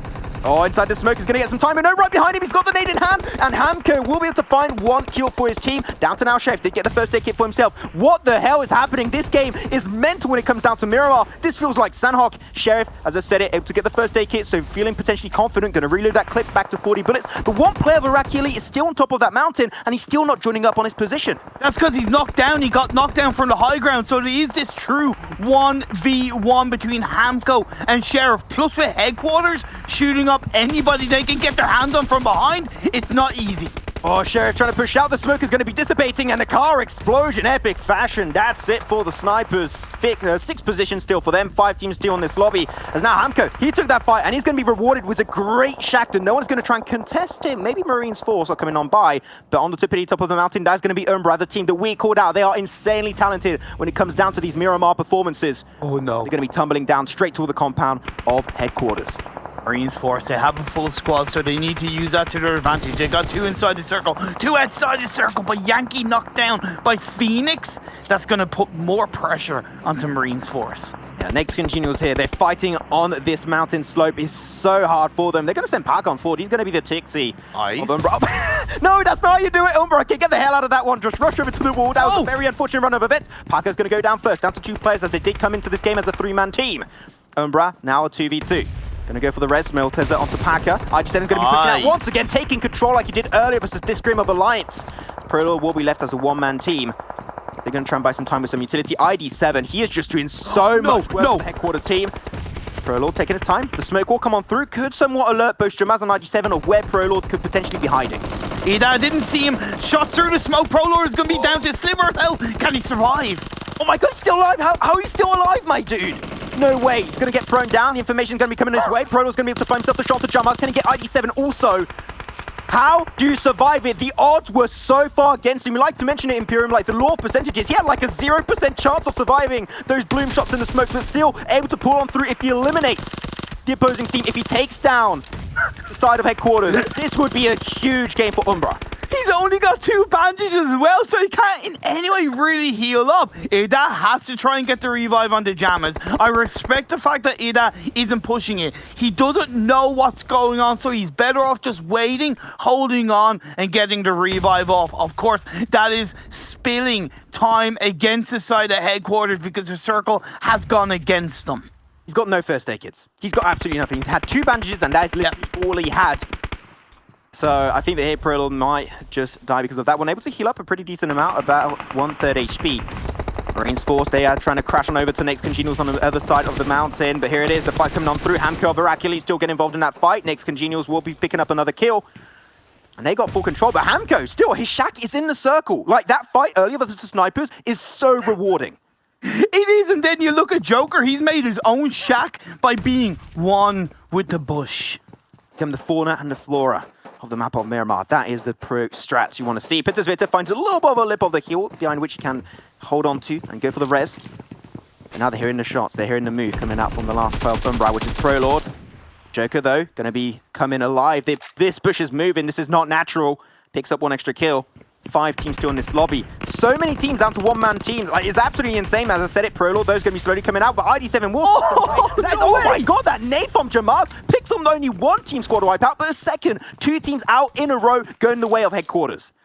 Now we're down to 3 teams. It's 2v1v1. That push by IRAQI Elite 2 phases ago has proven to come to fruition. It's Hamco left standing. You've also got Jackie by Nax Gaming, helped to take out the side of Marines Force. And now, as he's on his own, Ida looks to push his way across the road. Gonna try and make his way over. We'll see if this is gonna be rewarding. Get himself 1 player over. The other side is going to be Jamaz still trying to hold on strong. I think it's good to maybe split your forces over both sides just to see where the circle's going to go. If it does tend to go back over to the western edge, you can hold on to it. That grenade was hella close onto Hamco, but luckily enough for him, he will not go down. Man, the nades are so close, but yet not enough to actually connect. This feels like a mini red zone. What is going on? Leave Hamco alone. Luckily, because Hamco is able to loot up the bodies of his opponents, he's able to get plenty of med kits on board, although he's down to 1 first aid. Down to 1 first aid kit, but I think that how the fight's coming on through, you will not even have time to use it. It's ticking down because of the blue zone a little bit, so Hamco's got to be careful. This is a fight currently for 3rd and 2nd position between IRAQI and NaixCS. Unless they work together quite a fair amount, and then they can overwhelm the side of headquarters in really epic fashion. And that's something that headquarters do need to be aware of. There can't be tunnel vision on that last player of IRAQI Elite. Jackie's going to get spotted out, and he gets wiped to the floor by Jammaz. Hamco, this might be your time. You know, Jamaz extremely low, going to go for the first aid kit, but unfortunately will not be striking just yet. You got to think, we had this dip area, and the circle's ending in the dead center of this valley area. This is a huge check where I was absolutely not expecting. I guess a lot of these teams were not expecting. And here it is. That is going to be winner, winner, chicken dinner over to none other than headquarters themselves. Man, what a crazy Miramar game. I think that's the key word we can take away from that. It was absolutely crazy. I would say that a big part of that was not only because of the circle shifting in a weirder area than usual, but also a lot of teams, in my opinion, rotated a bit too slowly, Max, which allowed for more fights on the edge of the circles coming into phase 3, 4, 5 and onwards. I mean, we had these two mountaintops, right? And the circle every single time, centering up, dead center, and all the teams on the mountaintop like, okay, this is getting a little bit more tricky. They all had to go down the valley side, and that means the teams on opposing sides were fighting each other every single moment of that game. And it just got so really hard for some of these teams to hold on to a decent position. Some had to go for Shack, some had to go for the compound that was held over by headquarters. Some even had to become bushes, apparently, like the last players of Marines 4. So overall, this game, you called it was insane, and I couldn't agree any more than that. That was a mental Miramar game, and I think a lot of teams potentially delivered in a really good fashion, like Klas game, picking up a lot of great kills. Yeah, I think it was that aggression that was more important for the likes of IRAQI League and headquarters. There you go. Very, very nicely done by headquarters to get themselves the victory. And it does feel like Imperium actually that the day one headquarters, where they only had 1 point after their games, it feels like a complete thing of the past. I think they've been doing really well as of late. What do you think? Yeah, definitely. And I do think it kind of is a part of teams adapting and evolving, right? We've seen Konina Power evolve, YaLLa Esports evolve, and headquarters are one of the other teams evolving as we get through the league. All right, well, thank you very much, gents. I'll get you back here for our Sanhok after this as we talk to our analysis boys. We got John and Blank joining me here. And I think, you know, aside from the difficult positions that a lot of these teams had to face up against here, one of the topics that's big on our minds is rotations, I think, Blank. There was a few teams that could have had the winning compound from headquarters, but they were a bit more slower on the uptake. Yeah, Marine Force took a really strong position towards the ridge side and the left side of that circle, which was just looking down essentially into that valley. There was nowhere anyone could have run off to, and then they spent the majority of their time there, like a little holiday home retreat, without actually getting too proactive after the fact, which is why headquarters took the compound that pretty much Umbra, you know, over Elite were looking at. Marine Force were also looking at compound, and headquarters like, no one's going to take this, cool, we'll just have it. Alliance had one player in there. Yeah, they bombed it all the way from the north, lost people on rotation. Yeah. And then we're trying to hold on. Let's take a look at the points coming in here from this game and see what's what. Headquarters, 26 big ones here from them. Very, very nice indeed. IRAQI League getting 19 points, and NaixCongenials found themselves a decent compound as well to get themselves to the 18 points here, John. Yeah, they had a pretty decent showing, you know, from that northern side, getting plenty of power into those final circles, plenty of zone as well. They really were the team that was on the outside, right? Yeah. They were not playing in these compounds, and headquarters were able to use that cover and maybe, you know, get a little bit more strength, scout out the ground before they moved into it, whereas Naix was sort of playing a little bit more ad hoc. Gives you a lot of power in that sort of zone 6, zone 7, but when you get down to those final circles in the team versus team, that extra information you're able to get for free for headquarters from the compound is just that little bit more valuable. That's what we saw. I'm pretty happy, to be honest, that headquarters are starting to pick up the pace as well, because I don't think it's actually allowed to have like a Dragon Wyvern-esque logo and not do well. I think it's a little bit illegal, to be honest with you, so it's good to see them towards the top of the leaderboard there. Klas Esports, though, another team that kind of surprised me because they seemed to be playing a little bit passive towards the beginning of last week and then picking up the pace towards the end. We saw them even shunting out Na'Vi on that Vikendi map until like Na'Vi just got the better position at the end of it. But again, they're not afraid to take these fights on the edge, try and cement their position in the circle. Unfortunately, they've just taken a little too many bells in the ring there, sadly. Yeah, and I'm looking at GODSENT on this page here, Blank, and it's a sort of a similar story for them, is that they have not quite had the sort of performance that we wanted to see from, you know, we set it up at the start of the day, how we were thinking, you know, maybe they're going to be able to have a nice strong day, keep it ticking over, but finishing down in 10th, 3 points total so far. They're going to need to have a better second game to be able to pick things up. Yeah, it was a tricky circle, it has to be said, but still, you want to find a little bit more than that. Yeah, a lot of these teams really got choked up on the east side for the most part, because all of this up, down, mountainous terrain is very, very difficult to traverse from, especially from the east side, which, guys, is why, well, whilst we look at the stats here from headquarters, is why I really liked the original position that Marine Force Blank was able to take up on that top ridge side, because if a circle ends up shifting up there, it feels really, really good to be up there and just dealing with everything. But if it shifts down, at least you've got an easy way to rotate down, right?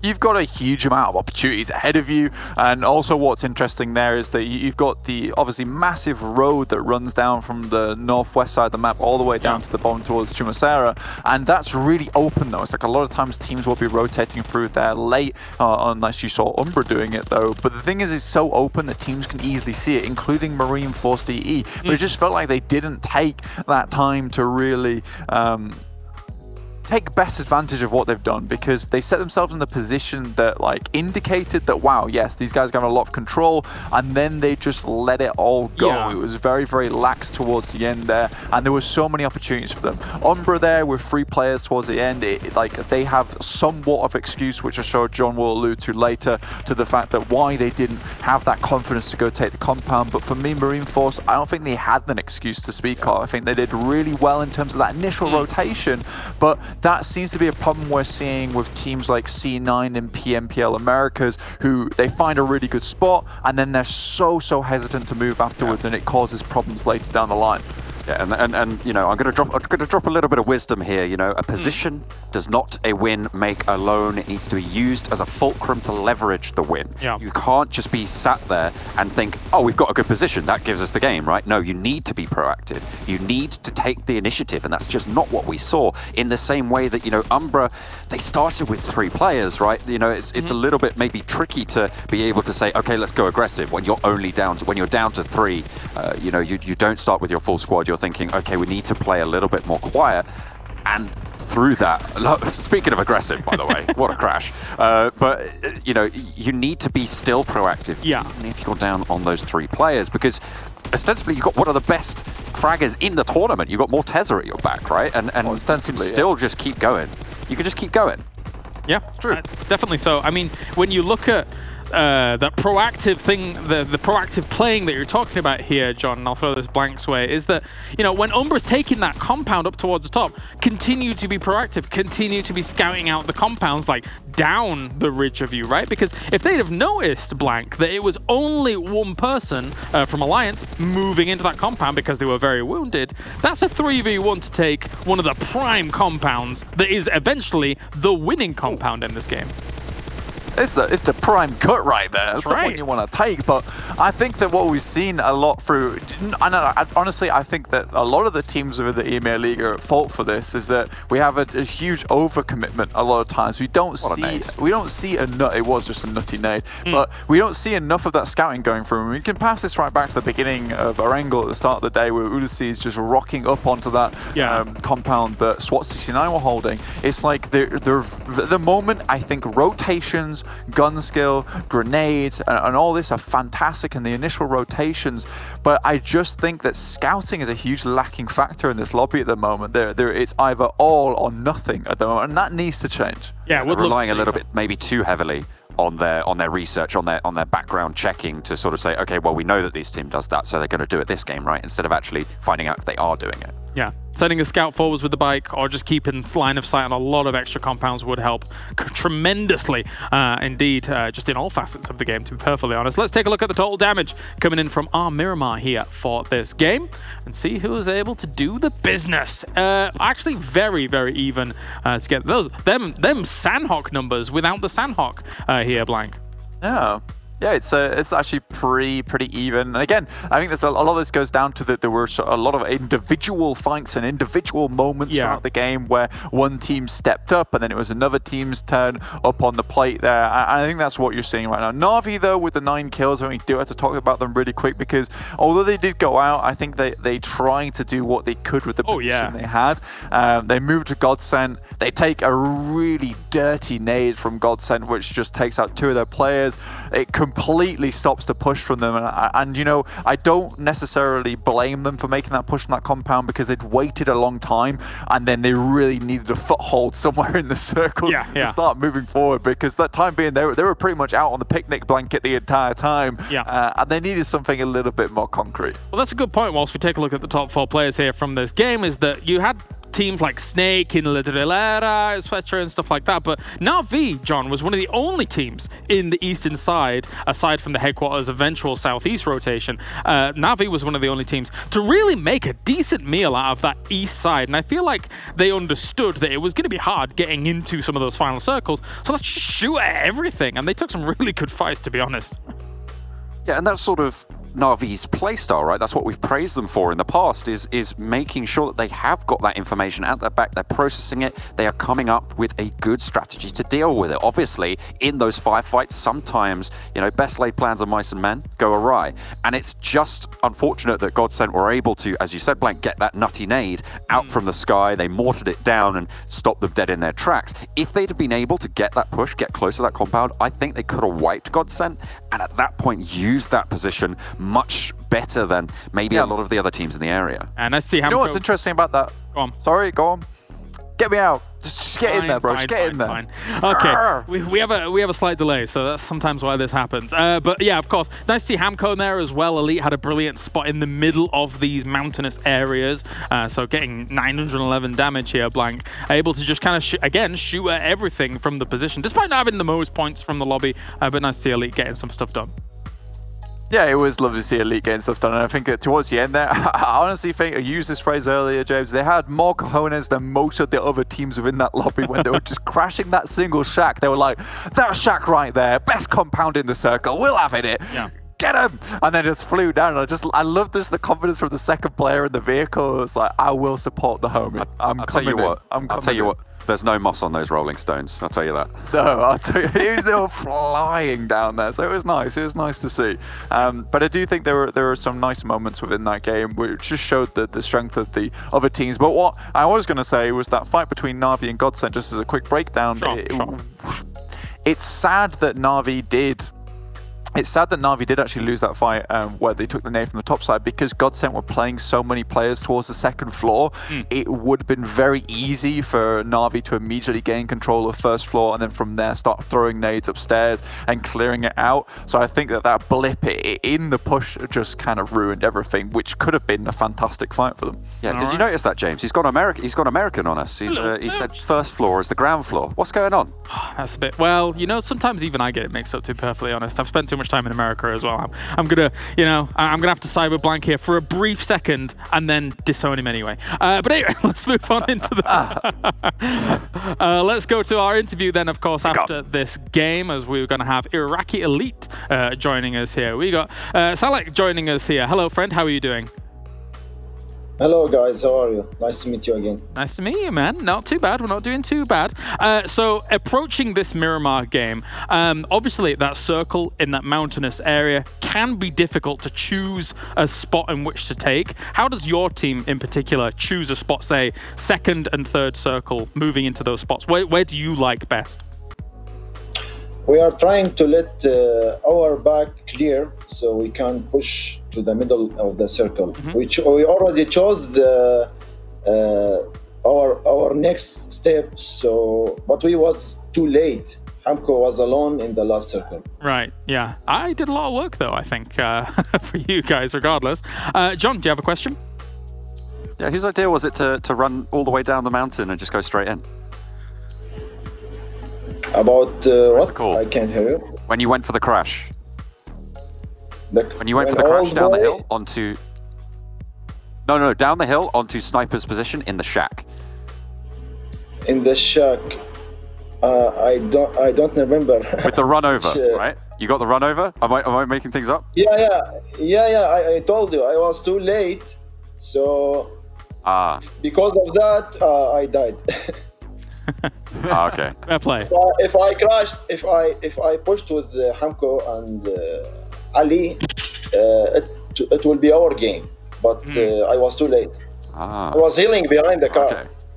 All right. Blank? I'm just wondering about Elite so far. How have you been finding the tournament, honestly? Because I think you guys have been a little bit up and down, but you've definitely had a nice little... It's been quite smooth for you so far. So how are you finding it playing in the EMEA League?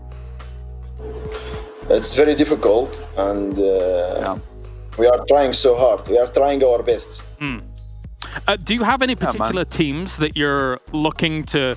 You have a lot of respect for across the board, and you kind of don't particularly want to fight?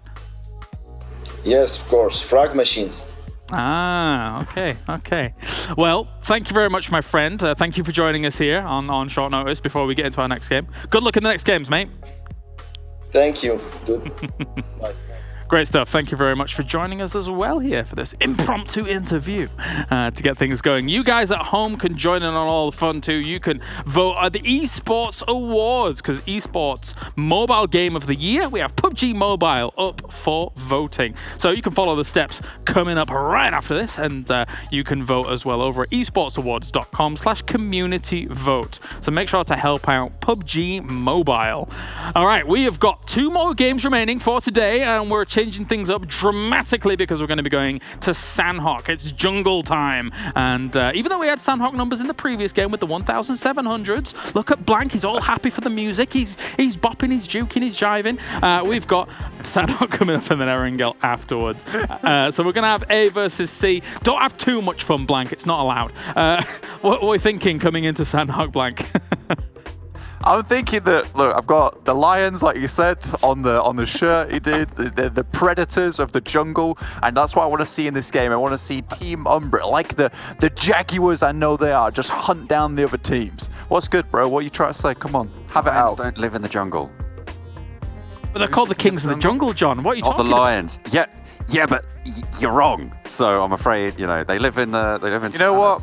You've just made a lot of kids very unhappy. God, I love winding up John. It's so much fun. He's like, well, actually, that's incorrect. Actually, you can't say that. That's not Well, you know what? I'll take solace in the fact that I am correct and you're very wrong. So that's fine. Like, why were you doing it a northern accent for John? That's not right.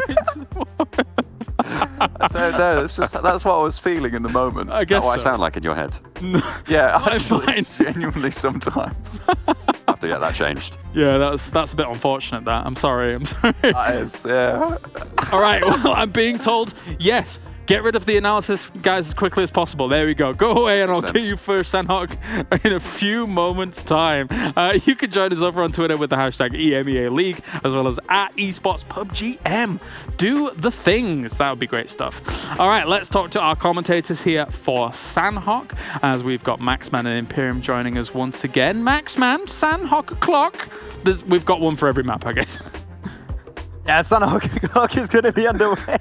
I don't know, just John and Black having a fun time over there, apparently. But yeah, John was indeed right. I can confirm that. So that's going to be great going into this one. But yeah, Sanhok o'clock is going to be on the menu, and it's going to be potentially another opportunity for Unicorns of Love to shine through. Like, really, that first game we saw. We're going to forget about that one. Let's just forget about it. I want to see the step up, and I want to see more proactive scouting to then find the fights. Not just that brute force sledgehammer, because it didn't really work on out. Thank you very much, gentlemen. I'll disappear. Bring us the jungle. Bye-bye-bye-bye. Bye-bye-bye. Thank you very much, Galaris. Here it is, Imperium. We are 50% numbers today. Over to our third match of the day. It's going to be Sanhok. And yeah, what's your prediction? Do you have maybe a team that you're expecting to maybe get some big boy results over here? It has to be Unicorns of Lava. It really has to be. And maybe that's kind of the emotional side of me, in the sense of I know what the team has been through. I know what the team can do. I've seen it before, and I know I'll see it again, but I haven't seen it where it matters so far in the EMEA League. Another team is Old Team. They played the last game. Now they need to pick things back up. They got, I think, 0 or 1 points in that Miramar game. They need to pick themselves back up, dust off that Miramar dust, and get into the grassy jungle area of Sanhok and get into this game. Now, we're talking about specific teams. I'm expecting just, I would say, a global emphasis on when you're going for a fight, when you decide to breach or get close to an opposing team, or you take the fight and you finish it quickly and swiftly. Or, yeah, the moment that you know that fight is going south, not literally, I mean, it's not going well, you get the hell away from that fight, because third parties are always going to be something that should be in your mind when you're playing a game of Sanhok. So I want teams, the moment they take a fight, or they end it quickly, or they leave it quickly. I totally agree with you. We do see that playing trajectory is down the south side of, or the southeast side of this Sanhok map. We do know that generally you're able to access most areas in this Sanhok map because it is a 4x4. But of course, the easier it is, the quicker it is to drop for these teams, the quicker they're going to be able to loot and rotate. And as you look at this phase 1, Unicorns of Love take advantage. That's all I'll say. Take advantage, because look at how little teams there are in the eastern coastline compared to the mainland and the other islands. I mean, literally from bootcamp to Lakawi, there's no one. Like, the center of the circle, there's like a huge line that's been crossed through and no one is taking that position. So there's a lot of opportunity for potentially Unicorns of Love to push on forward, take a little bit more ground control for themselves. So I think that'll be good.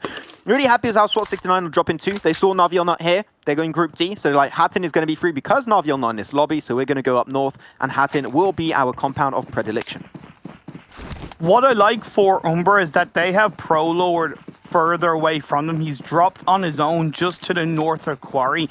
Now, they talked about scouting. Blank talked about scouting in Miramar. It's just as important in Sanhok, but you have to take a different kind of approach to the scouting. It has to be a more cautious, together scouting. So if you do have one player forward, that player really can't be too far forward. You can't allow him to get caught out where you can't return fire or get that return knockdown. Or if you do, you've got to be damn confident that you're going to be able to strive and survive as a 3-man team should one of your players go down early. 100% agree on that one. So yeah, we did talk about then Unicorns of Love. Normally they send a few players towards docks, but I think that here they're really trying to play, that team game, get that synergy built up. So I think that's why they're going to be all in Kampong. And Kampong's got easily enough loot for an entire squad, right? Especially in the esports setting, we've got twice as much loot as normal. Then you should be easily looted up to the brim. So great to see. Got a lot of teams actually on the more western side. So I said it, SWAT 69 and Hatton. You got headquarters also on the mountaintop. You're going to have also YaLLa Esports over there as SNAKEsquad. BoyCat going to find himself Jackie. But then to come back to it, then a lot of teams on the west, I want to see them try and cross over the bridge as early as possible just to not get pressured by the blue zones and potential teams gatekeeping the area.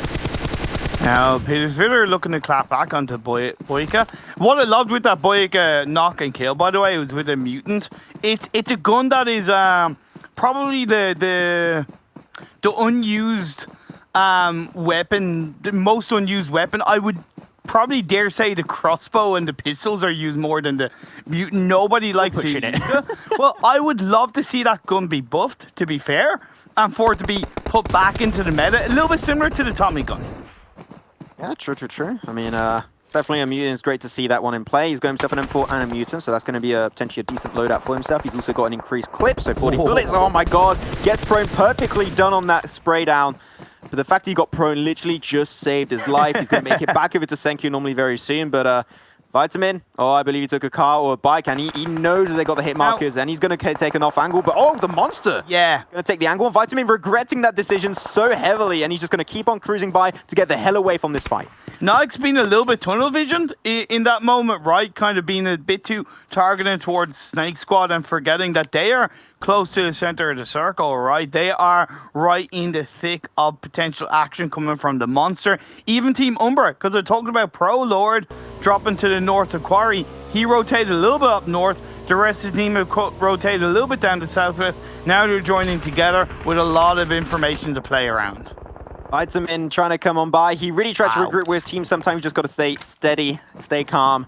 And he is going to be normally confirmed away because the rest of Naix continues. They're just not going to send it for res in the open like this on the slope. So that is Vitamin normally out of the equation entirely. Yeah. And, that's a little bit sad to see because Naix got a great game on, right? They got 18 points in their first game in Miramar. So I was kind of thinking they would use that to maybe play a little bit more passive, a bit more calculated in this Sanhok game. But it feels like they've kind of gone a bit too wild in the Jungle Mountains. Well, 2 wilds. He's going to make it back over to World of Wonders. This team has just been, like, the surprise, I would say. Like, a good surprise. I enjoyed it. Really good surprise for sure. The surprise. Because really, they were a team like, as they said also on the desk earlier, right, they were in 3rd position in their region. Like, they were like a team that, like, no one was really expected to pop off in such dominant fashion.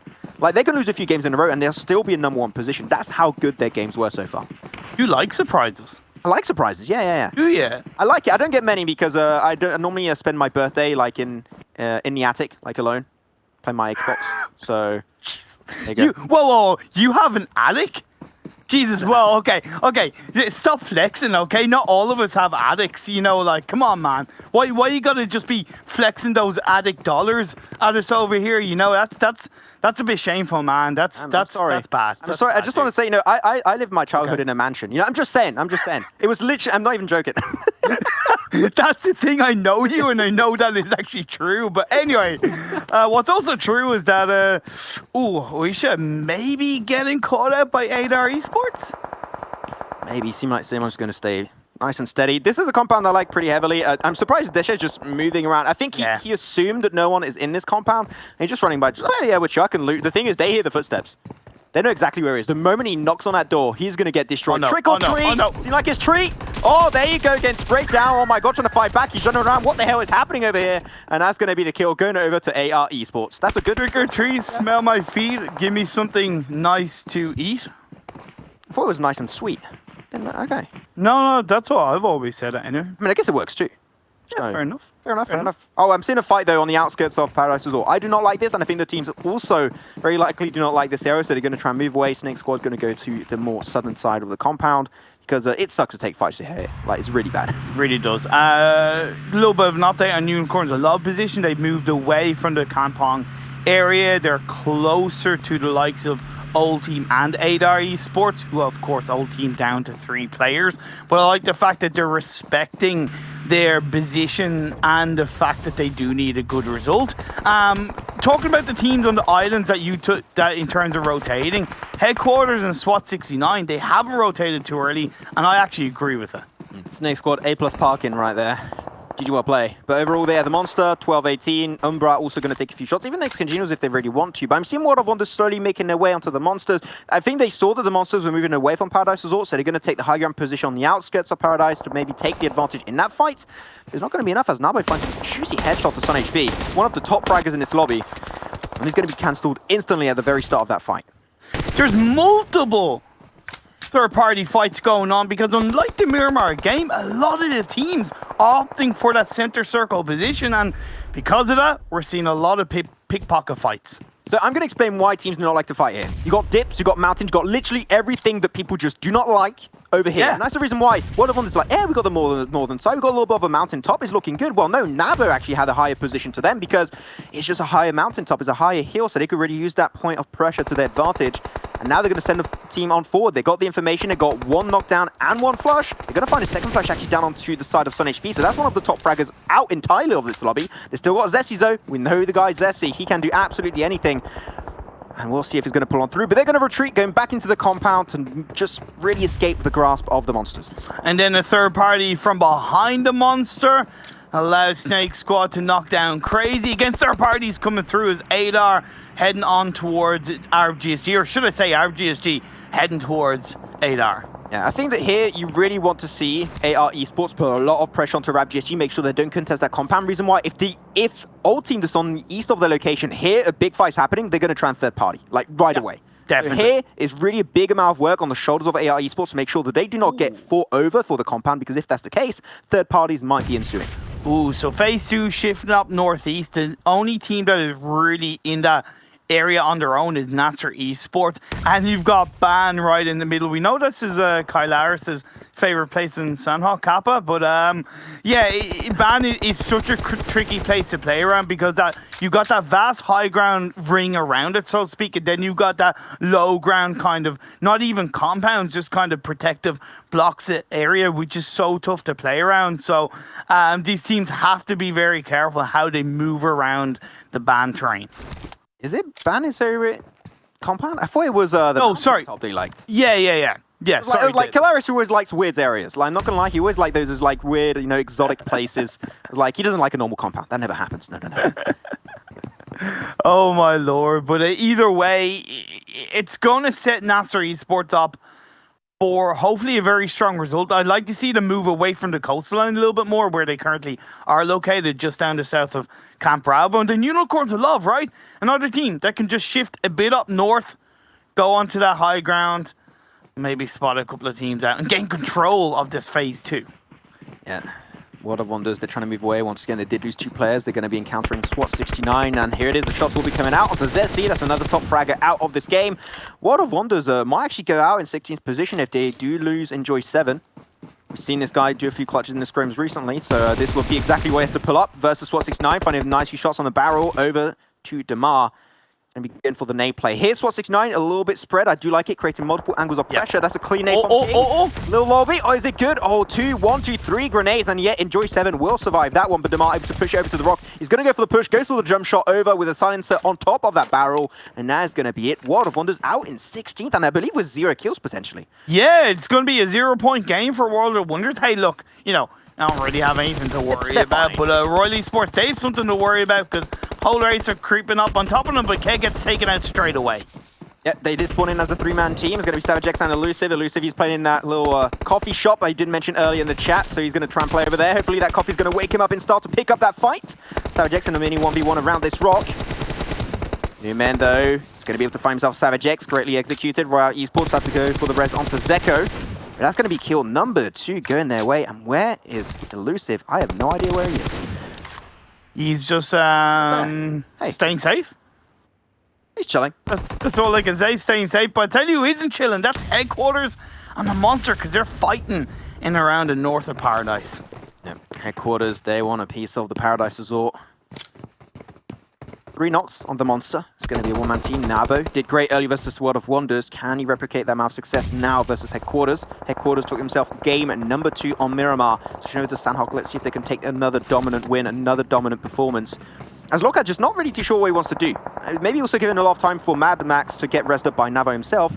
But Headquarters maybe stand a little bit too long on the northern edge because SWAT 69 could third party on that location if they really decide to do so. Well, Headquarters are threading with caution because they know around the Paradise Resort area, because it's kind of cup blocky, you can't really kind of scout too much. Otherwise, you really potentially get caught out. So Headquarters are waiting for the heal to come through, and the grenade is going to knock down Nabo. Ida, great engagement. They're going to go for the kill confirms, though. That is going to be Mad Max also falling to the ground. It's falling into the smithereens pits of death. And that's going to be it. 14 teams still remaining. And yeah, like Headquarters, once again, clean push. They went as a team, and they got the win. Yeah, and of course spells another poor result for the Monster. We could see the end of their potential run to get into the top 16 after this game. They'll only have 4 more games after this. We've seen crazier things happen, though, in the world of PUBG Mobile. Anything can happen. As they decided to fastPay WildCats, they're spread quite nicely, and they use that sniper tower to get high ground information over SWAT 69. Yeah, little sneaky angle where GSG will be taken out from this game, apparently in 14th. Overall, SWAT 69 here in a position where, like, they're top side of the circle. I like it. I think it's good. But if the circle keeps on going up northwest, like, we know what's going to happen, right? The blue zone is going to come heavily and strongly into play. A lot of teams will potentially tick down, take a lot of damage, even potentially die to the blue zone. So I think that here teams maybe taking a little bit more control up north would be a really good option because the southern side of the circle is clustered with teams. And Unicorns in love.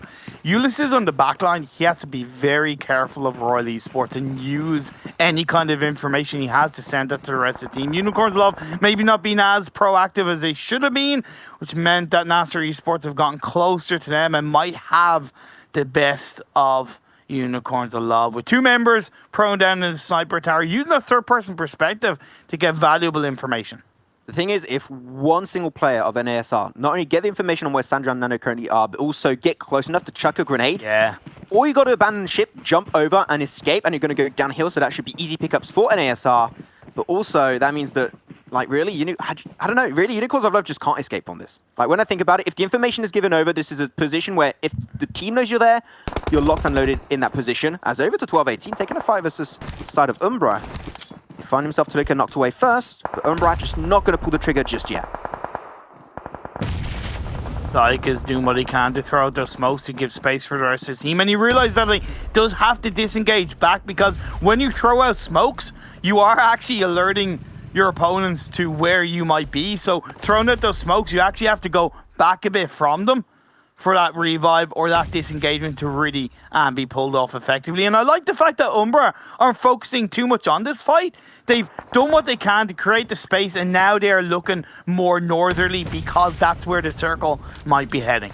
I think that they just know the 12-18. If they want to push, they're going to have to go a little bit downhill, and I think that they know that they can pick it up one by one. And they're the most central team with NaixCongenials in the circle. So why would you take a fight out of your point of interest, out of your point of comfort, if you got a decent position for the entire game? Like, wait to see where the circle's going to go. If it does center up on 12-18, sure, take the fight towards them, but until now, there's no reason to do so. Now, Unicorns of Love, I can see in the kill feed, have caught out a member of NASR Esports.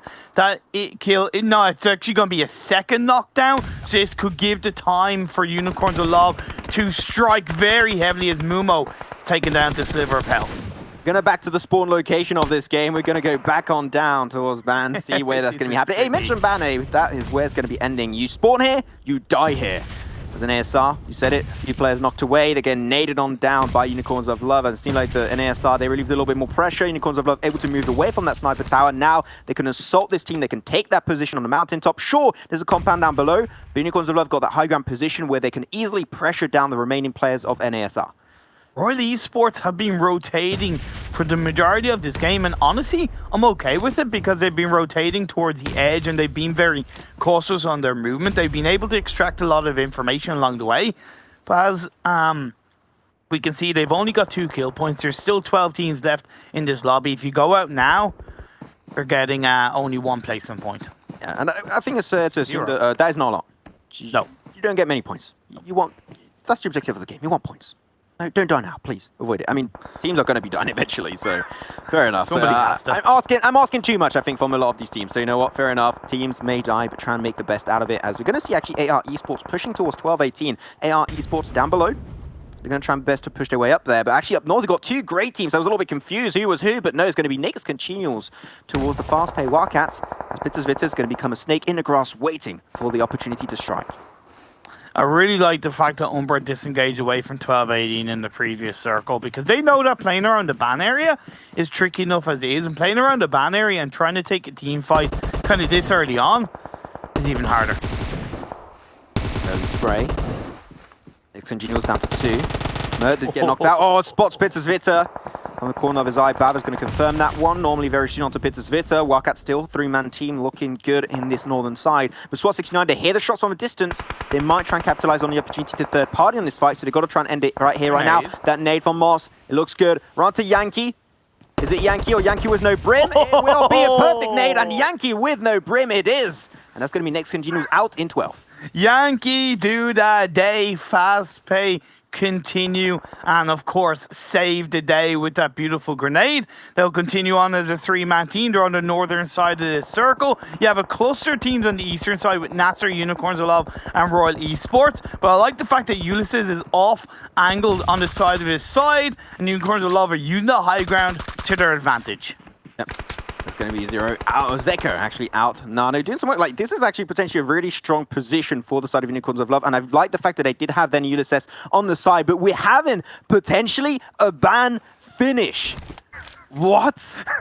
I have never had one yet. I'm so hyped for this. It's going to be a pain in the ass because going down the hills of that ban train is so harsh and you really get so easily punished that the timing of that is really going to have to be so well executed, and maybe being a bit aggressive and proactive 30 to 40 seconds before that will make such a big difference as Polarize go down in 11th.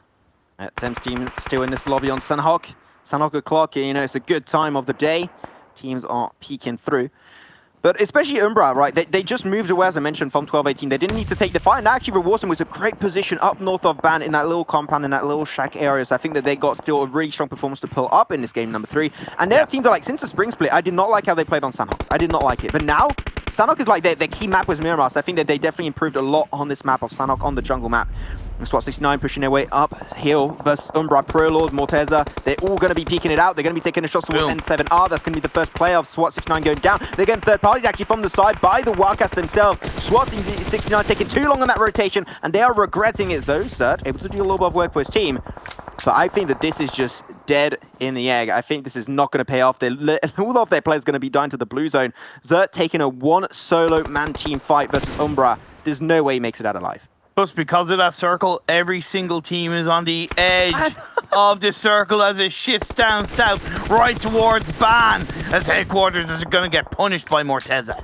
I want to see the circle go further down south. They have a perfect ban finish. That would be perfection. Zerk going to go for the last second res. Actually able to get them all back up. Morteza trying to take control. He's got the barrel. That's an easy 1v2 kind of weapon. Nice. Goes for the bloom, picks up one. Now he needs the rest of his team to follow up. And they find himself Zerk. That is Morteza clearing out the lobby with Pro Lord. And that is it for SWAT69. No double chicken dinner today, my friends. 7 kills for the side of Umbra so far. SNAKEsquad are waking up and being the snake to Sanhok, getting 4 kills from their side on the western edge of the circle, playing around the ban area. 12-18 are going to be the only team that are on that lower ground terrain. Can they capitalize off that and pick teams off one by one as they roll down the hill? This is actually very similar when you think about it to what happened on Miramar that last game, right? You got 2 big mountains up north and down south, and the circle's actually going in the valley area downhill. And all of these teams got to run down, and they're going to be fighting each other over those ledge, over that lower ground position. This is going to be a huge game. We still have one team down below. That's going to be 12-18, contested potentially by Ulysses of Unicorns of Love. They're trying to take that position. Unicorns of Love make it still as a 4-man team down below. 12-18 do get eliminated. That's a CIS team out of the lobby. 5 teams still in game. You got Unicorns of Love. You got NASR. You still go yourself also Umbra. You got SNAKEsquad. This is a game that I was not expecting to finish in such a manner. SNAKEsquad get 1 player taken out, but Boyka looking to return fire and knocking down Jumo from the other side. But Morteza, third parties onto SNAKEsquad, and now it's just Boyka left standing. Oh, that nade Pro Lord is going to be escaping the blue zone. Barely not going to be taken down whatsoever. Umbra down to 1. It's going to be a tricky one, and unfortunately we're going to be losing one team. That's going to be Umbra eliminated in this game. It was such a hard way to make it down here, and now Unicorns of Love, they're taking control. Ban is their home. They spawned it, and they're about to close off this game in the same location which they arrived. Can they do it? Can they finally get their chicken dinner? Is this the redemption arc for Unicorns of Love? We'll have to wait and see how they deliver on the action. They have 8 kills so far. Is Pokus going a bit too aggressively forward? Boyka is down below behind that rock. Has he been spotted out? NASR lose another player. They go down. It's just 2 teams left standing. Oh, he finds it. Pokus, that's a kill confirmed so far. Looking at 9 kills already. Do they know Boyka's there? I don't think he does. The snake is in the ground. Oh my god. No, he misses the shots. And Pokus will be taking it away. Unicorns of Love. They are loved by this map of Sanhok, and they will be taking their very first chicken dinner of the EMEA League. We knew it would happen eventually. They could get some performances. Their shift in mentality to go more aggressive has been paying off. Sure, on game 1. I said we forget about game 1. Game 3 is what it's all about. Exactly. In the words of System of a Down, wake up. Why don't you put on a little makeup? And Unicorns, their makeup was that pink unicorn glitter to help sprinkle it along this Sanhok and close out this game. It was very well played. I talked about maybe they were being a bit too passive in the early game in the first 2 or 3 phases, but again, it's a calculated aggression, and yes, they benefited from the fact that the circle moved down south. Either way, very well played. Imperium, I don't think anybody has ever quoted System of Down in such a way, but it has now happened. Congratulations, you're the first person in history. I've got to say, hey guys, the shirt works. Unicorns of Love got themselves a victory. This is a monumentous occasion, Max, man. Fantastic stuff. Yeah, really fantastic. I really enjoyed it. I think that especially, like I said, is a little bit similar to what happened to Miramar, right? 2 mountain tops. Unicorns of Love were the first team was 12-18 to go down below. They contested 12-18 inside of ban itself. The moment they eliminated 12-18, all the teams were just going to go towards their location. They picked up the kills 1 by 1. Just great play from Unicorns of Love and great shot calling also from the IGL. And despite almost a barn finish, I'm glad I didn't have to see too much of barn. Brilliant stuff. I was wiping the sweat off my brow, boys. Hoi! All right. Thank you very much, gents. I'll get you back for Erangel in a few. The worst place in all of the maps. For sure. Barn. Rubbish. Rubbish place. John Zander joined me here to break down this ending. Unicorns will get themselves the victory. Brilliant stuff. Blancaruni. Yes, Blancaruni definitely agrees with you there. Honestly, the ending was not the greatest, but Unicorns of Love, they actually make it happen in the end now. And honestly, it felt like they had pulled things back a little bit there for Unicorns of Love. Things felt a little bit more, you know, calculated, a little bit more concerned with the other teams surrounding them, which I love to see.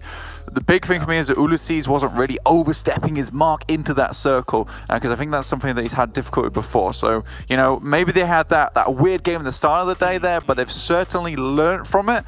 So it feels like the week was kind of thrown away, but this is like really kicked them up the bottom, and now they're doing way better.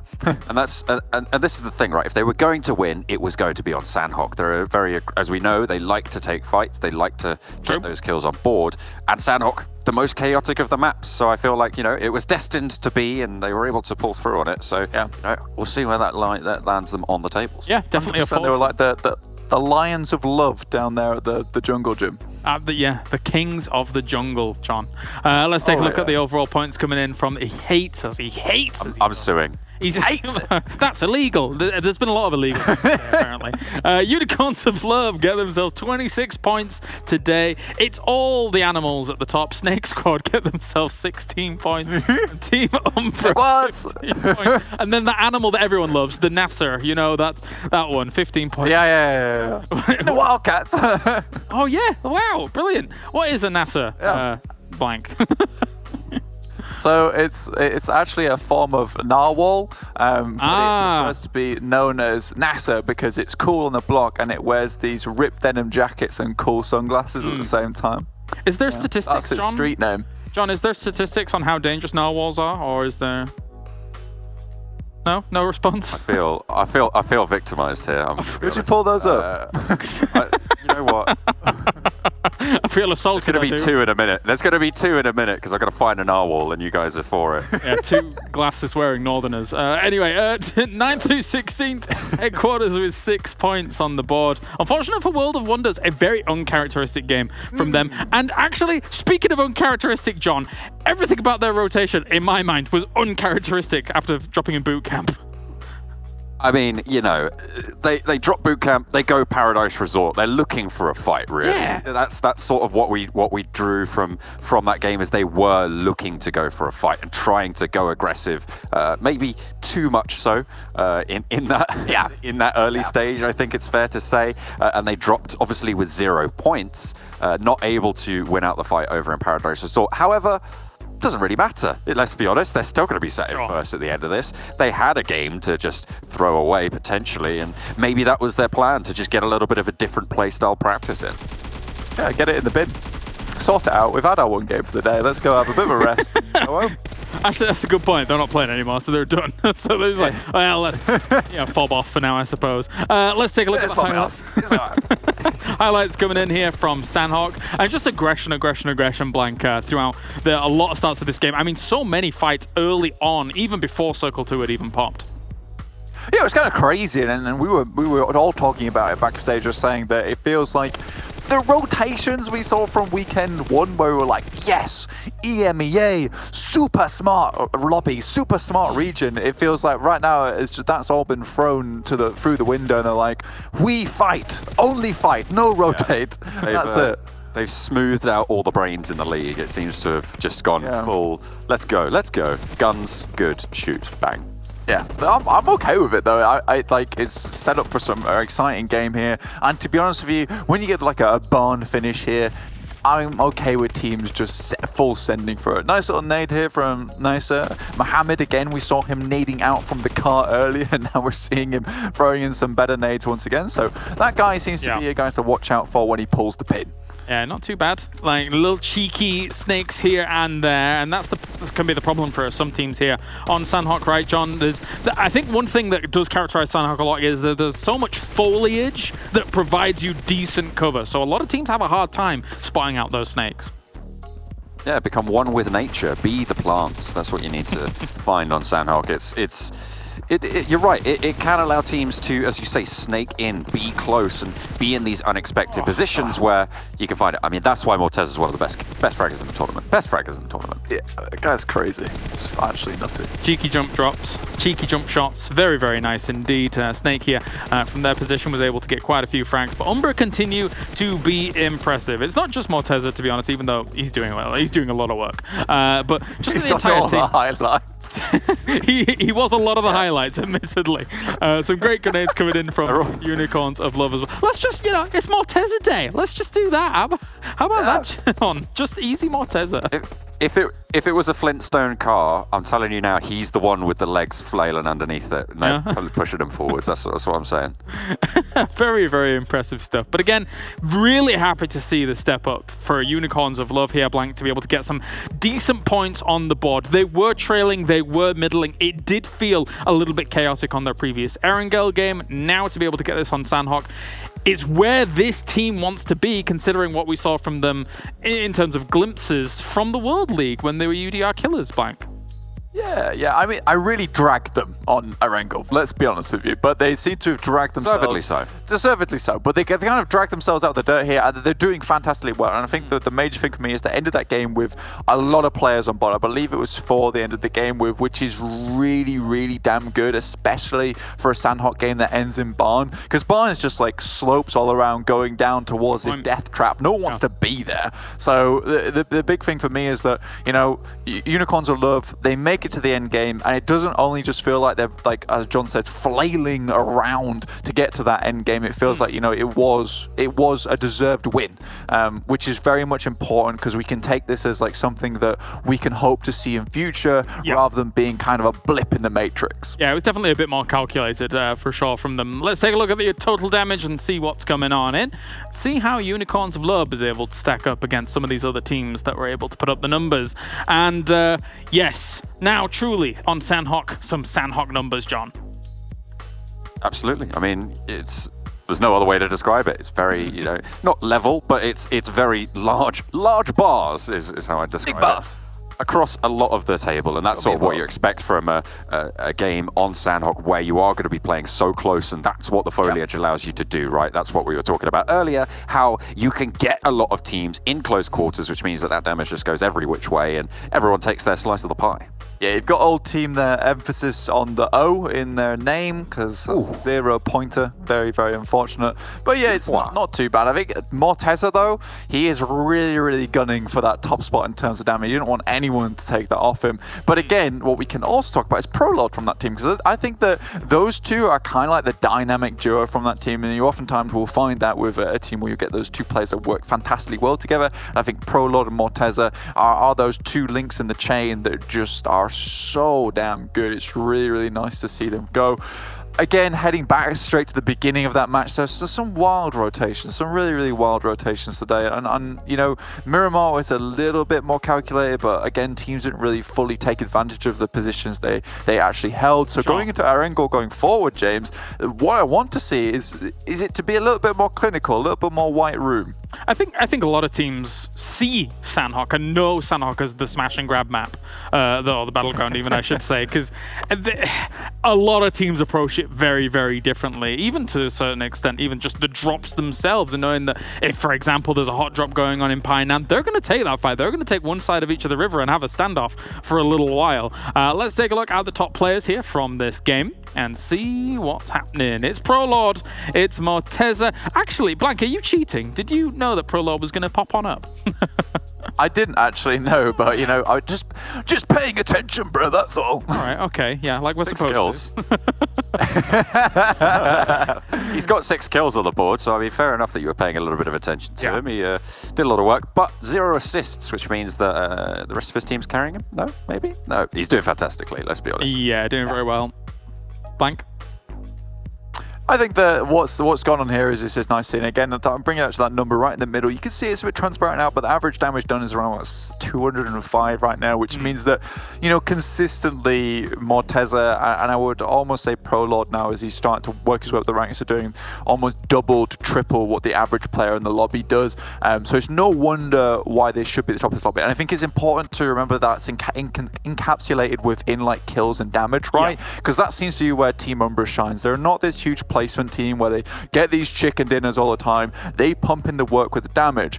And if you guys remember when we talked about the very beginning of the tournament, if you weren't there, I'm going to recap you right now. We have a change in tournament point structure. So there's much more heavy weighting towards the kills. And this opens up a brand new type of playstyle for a lot of teams where they can be more aggressive and also reap the benefits of doing that rather than just sitting around on a little chair waiting to get that chicken dinner. It awards you as well if you get really rough circles circles. If you say, okay, these are rough circles, you can still have that play style of like, all right, we're not going to get to the middle of the circle. Let's just shoot at everything around us, and then maybe we can kind of make up the points from there. And we see that a lot in pro play in general. We've got one more game here for today. We've already had SWAT 69 Headquarters and Unicorns of Love get themselves the victories. Now we move back on to Erangel here as B and D go up against one another, John. And we had our first Erangel. We had those fields finish. You know what I'm wanting, John? I'm wanting a proper urban ending. We haven't seen one for a while. I want to get something like a Yaz, something like a Pachinki, some proper crazy urban ending. What do you think? I'll tell you what we haven't seen as well as a military circle, a military ending so far in this tournament. I'd be partial to a little bit of a southern shift, and going over to the military base. That'd be a little bit of fun. Maybe Kratos and Nova, who knows? Could be crazy. Actually, as one of my favorite places on Erangel 2.0 is runway in military because of the differences that are there. Ooh. The extra craters, the BRDMs that are all crashed up there. It's very nice. But anyway, thank you very much, gentlemen. I'm going to send you off. I'm getting word that we're almost ready for this game here for Erangel. So let's bring on our commentators, Maxman and Imperium, to get things going. How about yourselves, Imperium? Have you had any finishes down towards that runway? I feel like I've asked you this in the first week, actually, but... Deja vu much, but we saw it in scrims after the first week of EMEA League, so I'm definitely partial to military finish. Perfect. All right, I'll disappear. I'll let you get on with Erangel. Enjoy. Thank you very much, Klas. And yes, the final game of today is going to be coming up in just a few seconds. Yeah. And what a day it's been. Like, that we had that first game on Erangel, was a field finish. It was very slow paced. It was won by SWAT 69, but now... like that Miramar game, that Sanhok game, they delivered in such epic and big fashions. I enjoyed every single second of it, and I'm hoping to see an Erangel game that does deliver in really big fashion in terms of how the circle is going to be closing up. And I'm going to do the game once again. We're going to be going from Mill to Power all over to the southern side of Georgetown. And to kind of touch upon your bang on, see, that's the thing. I wasn't even like questioning it. To touch upon or to extend on what Blank said about how teams seem to just be going like, gun, shoot, kill.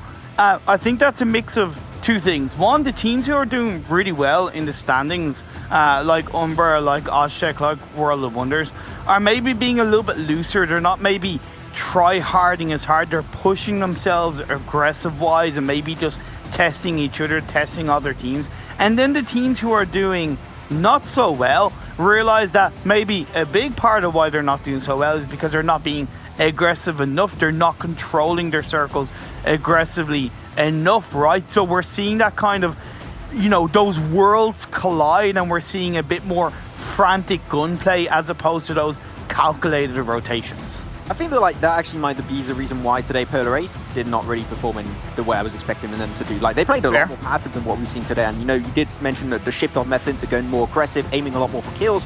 Polar Ace tried to go for the more passive approach, and it seemed like things haven't been collided. Oh, and you know what, John? He wanted a military base island. It's not 100%. It's not 100%. But as Imperium would like to say, the lot of percentages does say that there's a pretty big chance that it's going to be ending on military base. Now, when we had a military base finish in scrims after the first week of EMEA League, one thing we didn't really see, Max, were those boat rotations across to that military island. I would like to see those utilized by, let's say, Vibes and IRAQI Elite, maybe even Bloodline from the Lipovka area if they pull that rotation off quickly enough. Because when you look at where they are, they should know for a fact that YaLLa, GODSENT, Konina Power, IRAQI Elite, and Blaze are all in front of them down towards the bridge. To bring in my law of percentages, they're not going to come across somebody if they rotate in a boat over to the island, right? But again, timing is going to be so important when it comes to that. It's just if you caught out in the boat rotation, you're basically a sitting duck. Yeah, fair. Team can easily take those shots, even if you don't hit the bodies. Like, you put a lot of pressure down onto that boat, you make it explode. You might take a few kills along with the explosion, and then you're gonna have to swim your way over. And I saw many teams die to the blue zone because they're just swimming from hundreds and hundreds of meters away from the coastal line. Yeah. I have a question for you. What do you make of the fact that Alliance are still going for that Severny rotation, even though the Phase 1 circle is so heavily down south? Do you think that kind of spells a bit of weakness in their adaptability, or they're sticking to their guns? I mean, I've said this multiple times. I always said Alliance are one of these teams that desperately need a secondary drop location. Fair. And I came to the conclusion that that is never going to happen. You know, I tried, proposed, You've I said, accepted guys, it. please. I talked to his aura and was like, you know, it would be really good to maybe have a secondary drop location. He's like, yeah, I know. And then there's a change. Just like, Oh, it was there. you've accepted, just like I've accepted that I'll always be single. It's just one of those things that's just going to be the case. And that hits her close to home. Yeah, I know. Nothing like a bit of a self-roast. Self-roast, those are rare. Oh, love it. Oh my lord. So Konina Power, they've opted to go over to the island relatively early. And I like that. But they're aware of the fact that YaLLa could be coming across. They've Marines Force, maybe in Novo. Something to think about on their position inside this phase 1. And you mentioned GODSENT, they've done the same thing. And hey, I like that because in scrims, they did something similar. They rotated across early and they benefited for it. So I definitely think we could see a very strong GODSENT performance in this last game of the day. There you go. We were mentioning scrims a lot, and you guys might not be 100% sure, so I just wanted to also, like, while not too much is happening, do a big shout out, by the way, to Pro Scrim, the entire staff of Pro Scrims. They, like, every single day almost, been setting up some scrims for, like, teams from the MENA region, and really, it's been a huge improvement for a lot of these teams, and the main reason why some of these teams have been able to improve so well is because of those. So really, a big shout out to the entire team. You've got AJ, you've got Veggie, you've got Aura, you've got all the team that's doing a fantastic work on their side. So, GG well played to them. Now, teams up on towards the northwest of this map. You got Navi on South George. You got Punishers underneath just to the west of Hospital. And you got Klas Game. They've got 2-2 split right now with 2 people just to the south of Everest and then 2 people in between Quarry and Pachinki. Again, just kind of beg the question, do you think boat rotations should come out from any of these teams? Or maybe they should just wait it out until Phase 2 pops up? I mean, Bloodline they didn't want right now, and I think it's fine for you to do it really early on and maybe just, like, you know, park a boat on the coastline where no team are going to contest it and being like, guys, come on, stop messing with me. He's going to get inside the boat eventually. Yeah. I think this is maybe a little bit too early. Reason why, they should know a straight up fact that IRAQI Elite, they drop in mill to power, like, right? They always drop there. They're going to hold on strong to the coastline. If they just have a wind of information, just a pixel out of place, they're going to spot it out. And then IRAQI Elite, they're going to go for the spray relentlessly to make sure they eliminate Bloodline. So I think it's a little bit too early. You might want to make sure that IRAQI Elite did move away from mill to power, which they are doing right now. No, what? YaLLa, you made a mistake before. Why are you making the same mistake? But Natus is going to kick things off. Okay, well, they find Asa right away, and they're going to go full-on aggressive. But the angle of Robdini from the mountaintop is going to be huge. Find himself one knockdown onto Anas. YaLLa Esports really struggling on a game 1 on this map of Erangel. Seem like they are struggling once again. At least they do get a kill trade-off onto Ace, so that's going to be great. But Konina Power, I would say, just the simple fact that they did lose 1 player. If you see the YaLLa Esports sending it forward once again, try and move away, as Anas going to get knocked away once more. Like, Anas really struggling to stay on his feet. But Marines Force, they're possibly hearing those shots. They're sniffing an opportunity to third party. It's where Konina Power really have to think about, is it worth taking this fight? Is it worth trying to punish YaLLa Esports? In my opinion, no. And I think they realize the same thing and they're opting to go a little bit more towards the western side of this island. Or maybe they're just flanking around and repositioning. Yeah, I think they're just kind of, like, definitely extract themselves a little bit from that fight. Make sure that if there's a third party, as just mentioned, from Marines Force, I think they can definitely just extract themselves away from the engagement. Yeah, that's true. But Robdini down below has got a great angle, really rendering those cars, those little objectives on top of the bridge itself a little bit useless. Zyro, you good, man? you need a hand? Okay. Like, hey, I'm fine. Hey, no, that drop? Hey, easy, dude. Easy. No. It's like, you good, bro? You good? It is what it is. So no team other than Bloodline have gone for a boat rotation. Snipers, Klas, they've all gone for that kind of western bridge location to try and extract a bit of information. The team that I do love is Blaze's position on that mainland, that easy, clean crossroad, not crossroad, but that kind of core point where it's an orange rock rotation essentially from that mainland where they can make their way over to Military Island. I miss it. This time I remember always it was Megastars were fighting around here and they used it perfectly, and I want to see if Konina Power can try and do it in a very similar fashion. Robdini, he was like, over on the west. He's like, you know what? I'm going to go move away another angle and go over to the eastern side. Like, he could have sent Gonzo, he could have sent Black White to a way closer. Like, no, I'm doing it myself. I'm taking a fight solo. I'm going to go full send it, find himself as in a 1v1, while Kato, Anas, and Zero, underneath that bridge side. Yeah, Rob didn't feeling extremely confident just by how he's rotating. Like, he's shown a lot of confidence.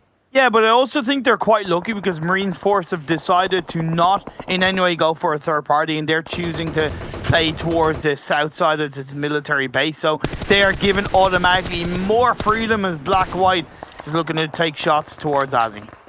Gonzo dropped away by Anas of YaLLa Esports, finally getting his sweet, sweet revenge. Break coming out from Black White. Oh, he's prone to, hits a lot of shots, but unfortunately not finding that precious knockdown he was aiming for. Black White, and you said it right, you thought they should have left, and I completely agree on that one. I think that the moment he lost so he lost the extra man advantage, that fight was just not worth anymore. Robden is going to get flushed out, and YaLLa coming out actually on top, surprisingly enough. And I would say maybe that's a little bit off the back of Konina Power feeling confident that they're close enough to the top of the standings where they can afford to have a bad game. In their first game, they did get 11 points, which is above the average. So I would maybe say that's an element of it. But either way, of course, YaLLa, who need all the points that they can get, are going to be rewarded for Konina Power's lackadaisicalness. Yeah. Did see ourselves 5-6. They got the lighthouse actually under control. I'm going to search the hashtag. Oh, actually, I'll start that later. Sheriff under fire for the snipers. We'll make it away, that's fine. But yeah, hashtag make the lighthouse playable. Please add doors. I want to be able to make it into the lighthouse and be able to peek from it. That would be huge, but yeah, I think it's never going to happen, so I'm sad boy. You just want to turn your white pale face into a lighthouse, don't you? I guess. Yeah, maybe. I don't know how to respond to that one, but Klas game. I know. They're responding really well to actually the push of Na'Vi. They find himself Mercury right off the bat. Tiggsy on the plateau area. He's got a lot of experience in this area. He's doing great plays in here in the past. Silas with a pan in hand once again to diminish that noise to a sheer minimum. But I think Tiggsy spotted one pixel out of place. He knows a few dangerous shadows are definitely lurking around trying to take his life away. But Tiggsy's definitely going to be on his tippy toes, making sure that nobody gets close to his location. And the phase 2 circle shift also puts more of the teams on the western side of the mainland under pressure because it did shift over to the east. It's still firmly in the stranglehold of Military Island, but the mainland is still an element for these teams to play around. The Matic's in a position, I think that here Klas game got the information, and if they do, then he's going to be easily prone to taking damage from that. From a few grenades and mollies. Meku going to be spotted away. The flush has yet to come out. Oh, raised nice. Jump shot connects onto Matic, surprisingly enough. And that's the issue. Even though he was playing defensively in this location, the fact that teams could easily use that third-person perspective to get the information was huge. Na'Vi actually going down in 16th. That is Na'Vi not really hitting the results today we were potentially expecting from this CIS team. Yeah, but look, I'm going to give them the benefit of the doubt. We know that when they need to pull out a strong result, they can. It's not that they're not trying to perform badly, but again, a little bit similar to Konina Power, I just don't think they're really try-harding, and that allows for other teams to capitalize off that. That's not saying Klas are a bad team, because they are a good team, but it is what it is, as you said earlier. It's a nice take. Yeah, I like the Irish take on that one. Sure, it is what it is, Oh, that's the version 2.0 of the Irish take. I like that one. Thank you. GODSENT in the distance, we mentioned it right, in the scrims, oh my god, these guys with the scrims, always mentioning it, but they took actually so many dominant wins and top threes in this position. They got the experience, they know how to play around it. I think they're definitely, with these kind of circles, one of the teams you can expect to perform really strongly, because no one at the time being at least the force, only them are going to be able to contest their location away, but back into military base itself, going to be having Marines Force, going to be taking a little bit of a fight, and we saw Joker, he's got himself the M249. If a team gets close by, he's going to mow them down like it's nothing. I do want to say that I called it with the boat rotation from Bloodline, and I called it with the successful boat rotation. You want a medal? They're unscathed. Yes, no, a cookie? I mean, I can give you a chocolate medal if you want, that's fine. Oh, deadly, I'll take that. But yeah, I think it's great for Bloodline. However, because they are surrounded by a couple of teams, they will have to be careful how they play this. Circle shift over to YaLLa Esports. This could be huge for them. I think they can definitely try and move down south on the mountaintop. Great mini 14 place on Malushi will be able to find himself Kappahala. That boat rotation short allows them to find a decent position down south that is not contested too heavily. But they've got two teams on their location. You've got 5-6 and you've got yourself Marines Force. So here, maybe a little bit of a tricky spot for them to be in. If Bloodline got a car, if they got an easy way to move out, I would definitely recommend them to do so. No. They're on the edge of the circle. No, Blaze, I'm just looking on the map for you. Blaze, they're not going for the rotation across the water. Why are they going towards the eastern bridge? With the circle going away from where they were in the mainland, they could have crossed over to the military island through the water. It would have taken a bit longer, but I feel like it would have been more beneficial. Now they're still on the mainland. They're close to the eastern bridge where you got Alliance IRAQI and OshTekkwarriors. Yeah, they're full squad, but again, is it worth the risk? I'm going to be seeing here the risk going the way of Punishers. That's MR4 is going to be going down. They do fight back in really good fashion. Raze, unfortunately, did get split away from his team, and he's going to regret that one. But Silas, they got the high ground position. How is Reef not going down? He just prone in the open. There you go. Eventually, it was going to be happening. He's going to be trying to roll him over, and that is not actually going to be getting the kill confirmed just yet. But Solus going to try and potentially put his focus on the rest of the players. He's got one player is going to be Doctor trying to run away. He's just about 10 HP remaining. He's going to try and survive the encounter. But Selim up above. He knows where Doctor is. 3 players of Punishers are in a really, really dire shape. Doctor not knocked just yet, but Ralph is ticking down also for Frag Machines on the roadside, on this bridge. They just want to potentially third-party this bridge camp. Yeah, they could definitely third-party the bridge camp, but as grenades are being cooked up by Solus, will that connect onto Doctor? Yes, it will. That's going to be the squad wipe, and that's going to allow the side of Klas to now focus a bit more towards their proactive play in the circle. Not before they might have to take a fight against Frag Machines. Yeah, they thought the Klas game, they were healing up after that fight, but they lost no members and they're ready to fight back. Look at this gatekeep. They even got Silas on the bridge. Absolute obliteration. This is Frag Machines getting decimated by Klas game. That bridge camp is working so hard in favor of the side of Klas game. Outplay, able to barely make it out alive, and he's taken down also because of the blue zone. They tried to third party, as I said, but unfortunately for them, Klas game, they're like, oh, we're still 14, we can defend that, easy peasy, let's go.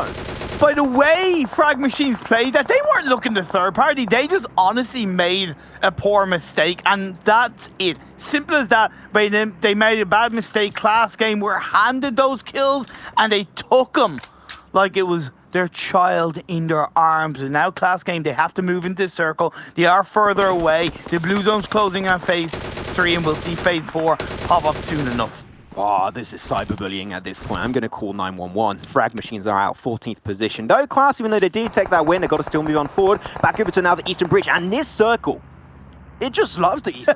it's just full sending it over there. And up north, you've got 2 teams going to be having yourself, of course, OshTekkwarriors. And you're going to have also Blaze. And you're going to have... Wait, you're also going to have yourself IRAQI. You didn't even see them on the minimap. It seemed like you got 3 teams in this location over in the gas station. And the thing is, right, you can actually peek and take shots underneath this wall section. So even he's jumping around. He knows, Ali knows he's not seeing him just jumping around. Oh, I'm going to dance a little bit for you. Make sure you don't hit those shots underneath. But Hamco also is going to be taken away from this one. IRAQI have to retreat back into the building. Like, this position is so hard to defend. And Blaze have also been third-partying with their own grenades, I think confirmed or stole a kill away from OshTekkwarriors. And Blaze are still full squad again. They have to make their way over the bridge. Why did Blaze leave it too late? But will they still make a count in their favor? Grenade being cooked up from Ragnar. Will it connect onto OshTek? Trying to pop the wheels potentially. Groza's going to take that damage to the face. The Force actually netting it himself apparently. Yeah. Not sure exactly what happened on their end, but seemed like no, you're not going to kill my team. I'll do it myself. I'm a big boy. So no, nobody kills my teammates. I can do that solo. Oh my lord, down goes the Alliance. They tried to make the water rotation. GODSENT caught them out. GODSENT are still up as I think a 3-man team. You got Klas team coming in to the western side of them, and then down on the southwest side you got Snipers, The Force, and YaLLa Esports. Konina Power also will be taken down in this game. Big F in the chat.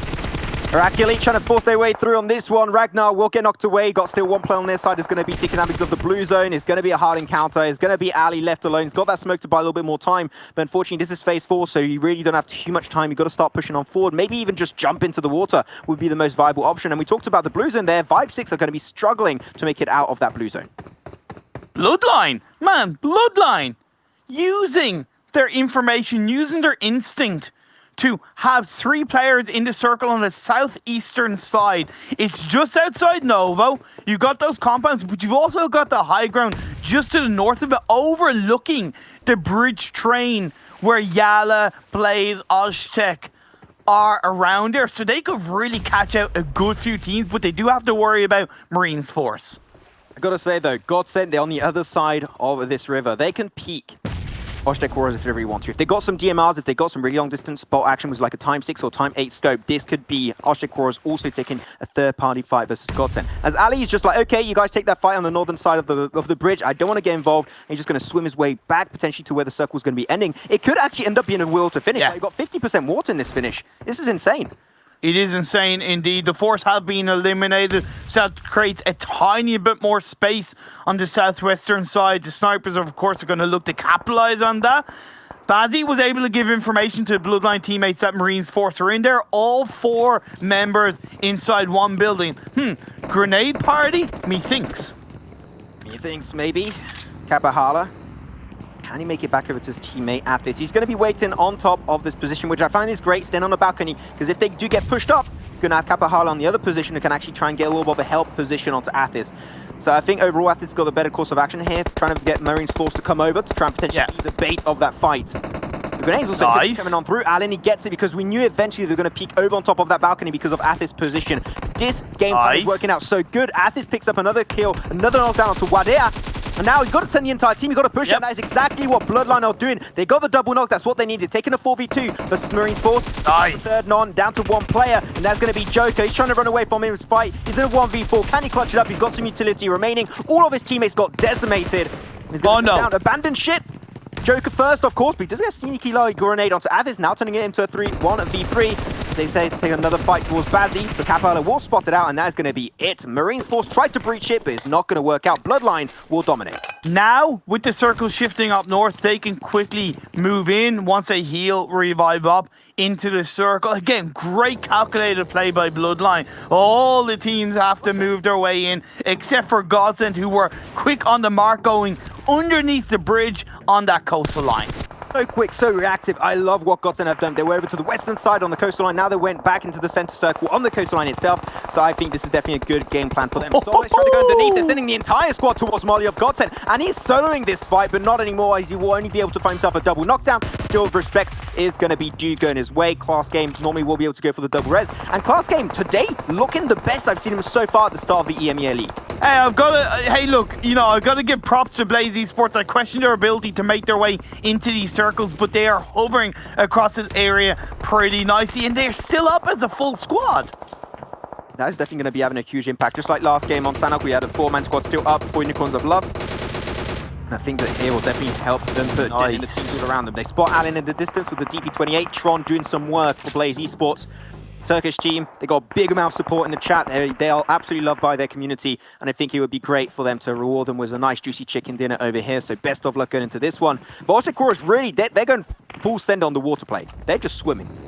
Yeah, of course, why not? There's so much craziness going on around them that they might just be able to be those little mermaids, pull off a NASR Esports, emerge from the water and take down Klas. I don't think they'll be able to nade it from down below though. No carcasses, no cars down below. As the sniper's actually going to be on the more receiving end of that fight. They currently got to still move inside the circle itself. They've got to go down a hill. They're going to full send it down. What? Oh my god, making it over. Sees a few neighbors. Actually picks up one. What is happening? The snipers is actually working. No way, Jose. YaLLa Esports struggling to hold on to it, but here it is. Citizen X and also AMR going to be dropping down. Sheriff will be the next one to ensue. Thanos has to clutch it out for his team, but that is just snipers. They tried. It seemed to work really good, but it did fall off at the very end. Can you even keep up with what's going on? People are going down left, right, and center. We do see the end of vibes going down at the hands of Bloodline. Bloodline are just on top of this kind of little hillside overlooking these teams going, what the hell is going on there? The circle does, of course, shifting towards the favor of the 2 remaining GODSENT players. So Marley, he was a bit of a sacrificial lamb, and he's created more freedom off the back of that for the rest of his team. I was about to say, Bloodline, take those cars, crash into the tree. Yeah. The inside circle, you'll have a high ground position, make your makeshift compound, and use that to put pressure on the teams moving away from the eastern bridge. That is how you do it. If they do that, I'm literally going to call it right now, it would be a Bloodline finish as long as they pull off that strat. 17 seconds until the blue zone starts closing in. GODSENT are staying on the coastal line rocks. OshTekkwarriors are swimming across a little bit like they have been doing in the last couple of circles, but Klas finds Tron. Oh, full send it. Of course, they're going to be cruising through the skies, but down below it was Klas Game, and that is going to be them just absolutely popping heads off on the side of YaLLa Esports. They're going to be the bridge trolls at this point. And Klas Game, they've been rewarded with so many kills, but slowly but surely GODSENT getting pressured up, getting pushed upon by Bloodline. They find themselves 1 kill. Now he's only down to Nate. Oh, no. He's going to put himself into the water. He's going down there, though. Bazi with the M249 might be able to spot him out. Nice. So he's trying to peek his way on top of this bridge. And not quite able to find a few players of Blaze. Good thing for Blaze. Coursera was not knocked down, pushing in. So he's still staying safe, and he's closer to the edge of the circle. Yeah, I think this is definitely going to create a little bit of a more anchored point. You can keep the pressure down onto Class Game, make sure they do not move away from this underlying section. OshTekkwarriors seem like they're going to be slowly making their way back onto the mainland. They evolved. They've got now a few ways to make their way up on the position. They're going to be fighting versus still a few players also have GODSENT. Solid. Oh my god, you have no idea, Coursera. How are you doing, my friend? Popping off. Class Game down to 2. They're going to still have to try and cruise their way on forward. Selim is going to be down there. Oh my god, no. No. Hit them shots. He doesn't get it. And Class Game will be eliminating Blaze as they move away from that bridge section. Bloodline still 4 players, got 7 kills, and they're looking for many, many more. Making it up now to 9 kills as they pick up 2 players of OshTekkwarriors. The rise of the teams down at the bottom. We've seen teams really show up today, getting chicken dinners that we didn't see in the previous week. And now Bloodline are setting themselves up for another one. And YaLLa Esports, the team that I said needed to get strong results. Yeah, they only have 1 player left standing, but with 5 kills being in the top 4, that's really going to help them. Yeah, that's going to be a huge push forward in the standings. They spot him out, though. The Rays of Class going to be dying out. Oh, Anas able to find himself such a nice position. This is the position I wanted to see Bloodline potentially play into. They do explode the car, going to get a lot of damage down to Anas, but he's able to barely survive. He's got 13 bandages, can easily make it back to full health almost, so he should be completely A-okay. But only 4 teams remaining in this one. Bloodline have yet to get chicken dinner. This might actually end up on game 4 being a Romanian win, as GODSENT do get taken out in 4th. Let's see what Bloodline can do. They still have a 3-man Class team. Possibly ready strike, but Anas with the double kill prone down. What the hell? How do you see that, mate? God, man, damn it. He's got 20/20 vision right there. But now, unfortunately, taking that shot, Bloodline, they already knew he was over there. They know he's the threat, and they're going to try and reclaim that mountaintop that they had earlier under their control. This is a fight for 3rd and 2nd position between YaLLa Esports and also Class Game. They spot him out. They've got the perfect angle. YaLLa Esports will get in 3rd. Still stellar performance right there in terms of positioning points. They get a lot going their way, but Class Game will be taking normally 2nd on this one. They find himself an extra knockdown on to Selim. They still... Oh my god, they got 20 kills? What? What? This is the first 20 kill we've seen into the EMEA League, but can they steal the win away? It's going to have Bloodline going for the push, looking for the final player of Bloodline. He picks up 1, can't find the 2nd, and this will be winner, chicken dinner over to Bloodline. We're taking a Romanian win home, boys. Absolutely amazing. Finally great to see Bloodline strike in these games. That boat rotation was a starting point, and then they just made their way into the circle. They came into today's games, I think, on a total of 29 points or something like that. It was really low down, and that's going to be a huge boost in their stock, making it to the top 16. I mean, like, we're talking about Bloodline, and sure, like, rightly deserved kind of position. They took the boat rotation up too, but, like, Class Game right there. Yeah. Class Game. Take himself 20 kills. I mean, I really want to know what Klas is thinking about that one, because that was a huge win. That was yeah, massive. What on earth? Class, I think, showing pure class, gentlemen. Imperium, when you look at them coming in from the Western Bridge, blasting everything, rotating, continuing to blast. They just took every fight and won it, apart from towards the end. That was great. It was the fact that, yeah, okay, they were kind of handed kills from frag machines, and they were handed kills onto, let's say, Konina Power. But the way they played that bridge line area in the final kind of 5-7 minutes was really good. Yeah, definitely so. Thank you very much, gentlemen. Go enjoy your rest, as I'll see you tomorrow. And we bring on our analysis gentlemen for the breakdown of Erangel. We wanted a military finish, but we got a Sosnovka Island in the end. It wasn't quite military here, John, but what a game. Bloodline get the win, but Class Gaming were really able to kind of eke out and steal the spotlight, I think. Yeah, it certainly was very dramatic for them on the Western Bridge. They, I think they camped out 2 teams in the same spot, able to get 8 kills there, some kills earlier as well, taking down Navi in the fight. So, you know, very, very well-deserved points for them. A great finish. Unfortunately, they were caught coming a cropper to a sneaky little snake in the grass. Come up a right cropper. Yeah. let's take a look at the overall points from this game and see who's done what. 20 kills. It is a record here for Klas Esports when it comes to our EMEA League so far. Brilliant stuff by them. 32 points go their way. Bloodline, though, blank, 14 kills. This is extremely important for them to get 29 points on the board in one game. Oh yeah, it's a fat game for both these teams. And I mean, the thing for Bloodline, or big weighty teams, but the thing with Bloodline though is that sure they get these 29 points, super duper important, you are very correct, and it will bump them a little bit up the overall standings. They are technically taking points away from teams that really want to make it in towards that 17th to 19th position, because Bloodline is fairly down the leaderboard.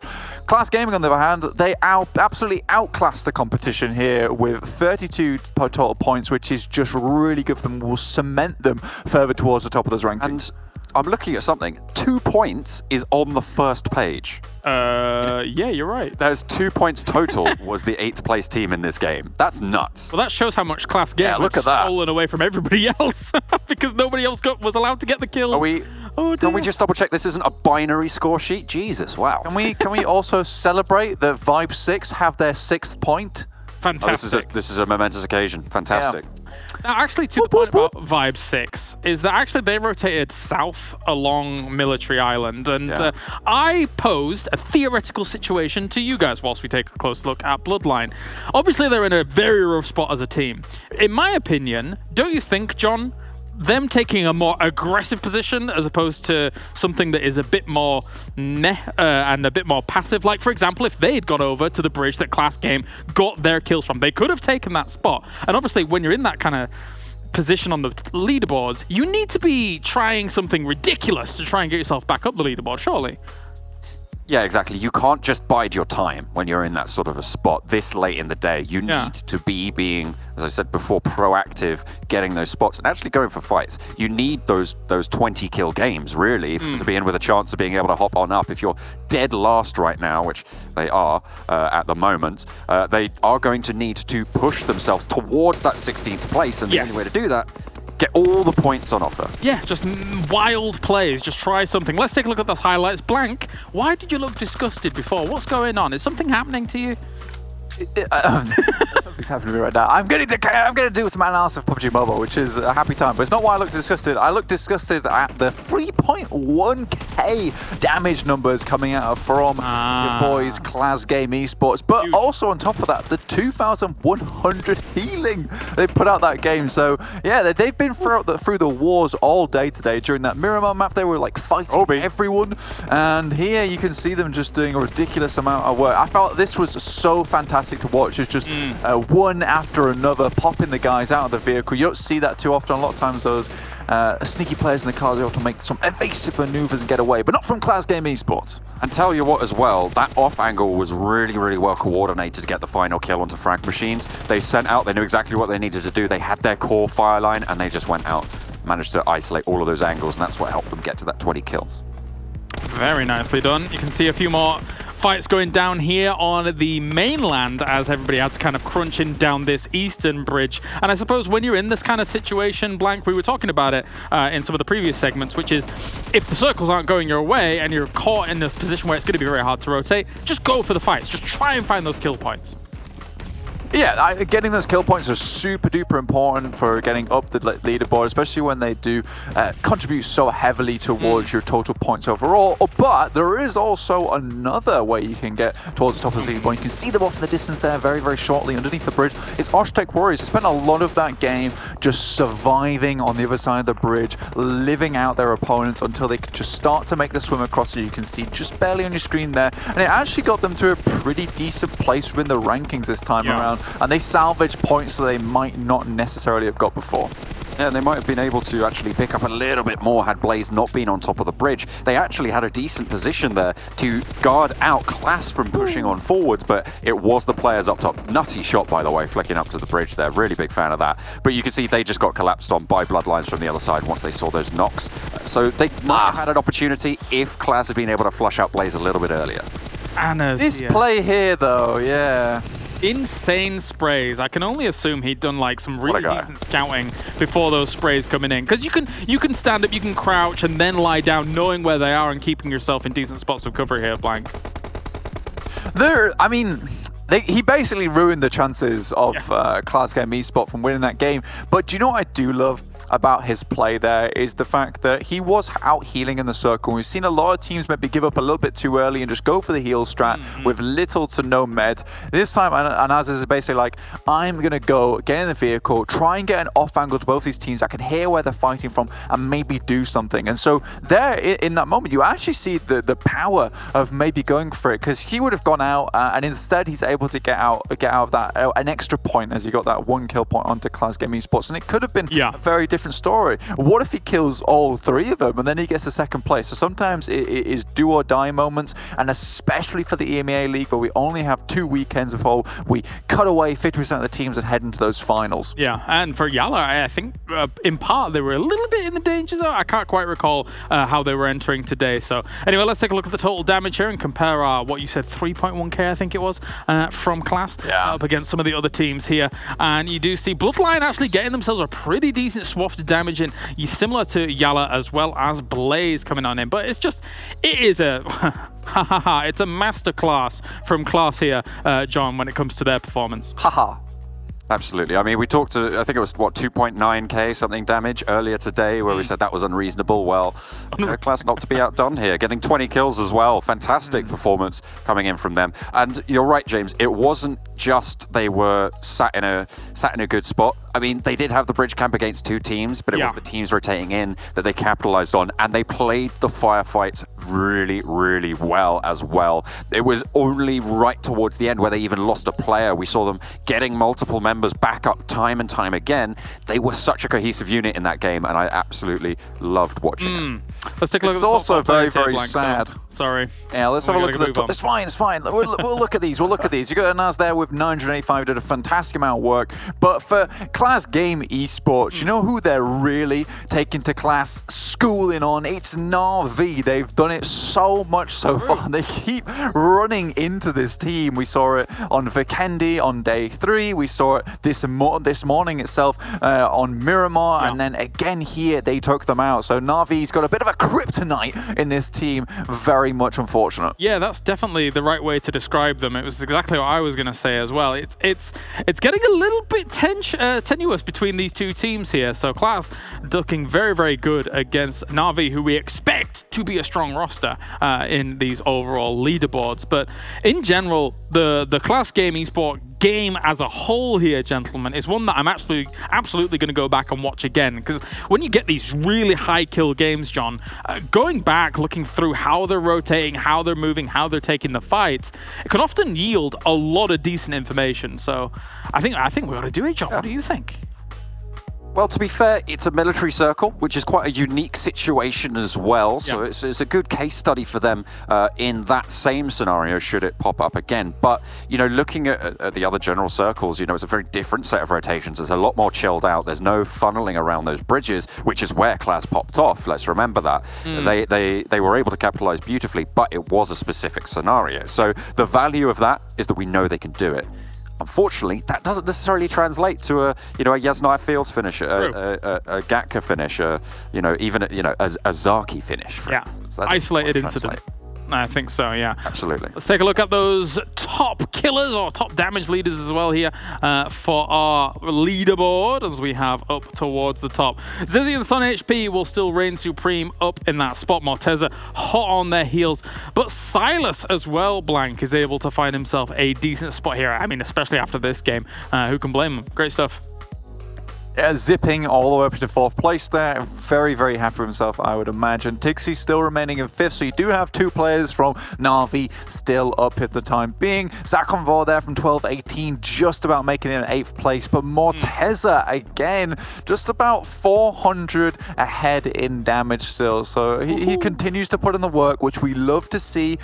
So he put in another 1,000 damage today, so an average of 500 per game. It's just really, really fantastic, the fact that he's still putting in these big averages every time he plays. Yeah, Morteza has been the turret of Team Umbra, and we see sometimes when it comes to rosters being built around one another, John, sometimes a team is there specifically. All right, guys, I can see. Yeah. It's a turret, bro. It was a turret, yeah. Specifically designed to enabling players like Morteza, when you know that they're able to put out the damage, keep scouting for that guy, keep being able to enable his kind of plays. Yeah, and we talked about it a little bit earlier today, right? The potential burnout that needs to be backed up by his team. Seems like that's not going to be a problem for them at the moment. I mean, not necessarily some great performances, but they're just keeping it consistent for now. Yeah. On Team Umbra, obviously, at the end of the day, they're still going to be towards the top of the tables. Should still be on that first page fairly comfortably, I think it's right to say. And again, their competition not doing so great. Na'Vi dropping down just a little bit as well. They've got Vindex on his team, which I thought was a cleaning product, but apparently it's a coolant in this placement for Morteza, which is absolutely fine. Keeps him nice and chilled out. But that was a fantastic game overall, and I think that one of the main takeaways from that, James, before we finish up here on the broadcast soon, but the main takeaway was definitely the fact that Klas showed us exactly how to hold that bridge, because they were really, really cognizant of a lot of the sidelines they had to hold. It's not just enough to watch the bridge where people are coming from. You've got to be very wary. That position is highly sought after. Everyone's going to be like, there is most likely going to be a person there. You don't really need to scout it. You have to be really wary of the backs. And that's what they did very, very well. And you love to see it when a team is holding down sidelines like that. Absolutely. I'm pretty sure I have some Vindex in my kitchen. I'll have to check that when I get on home, but yeah, we'll see. Let's take a look at the overall rankings here for the EMEA League. After day number 4 of the group stage, we have up towards the top, it's still World of Wonders with 131 points, but Team Umbra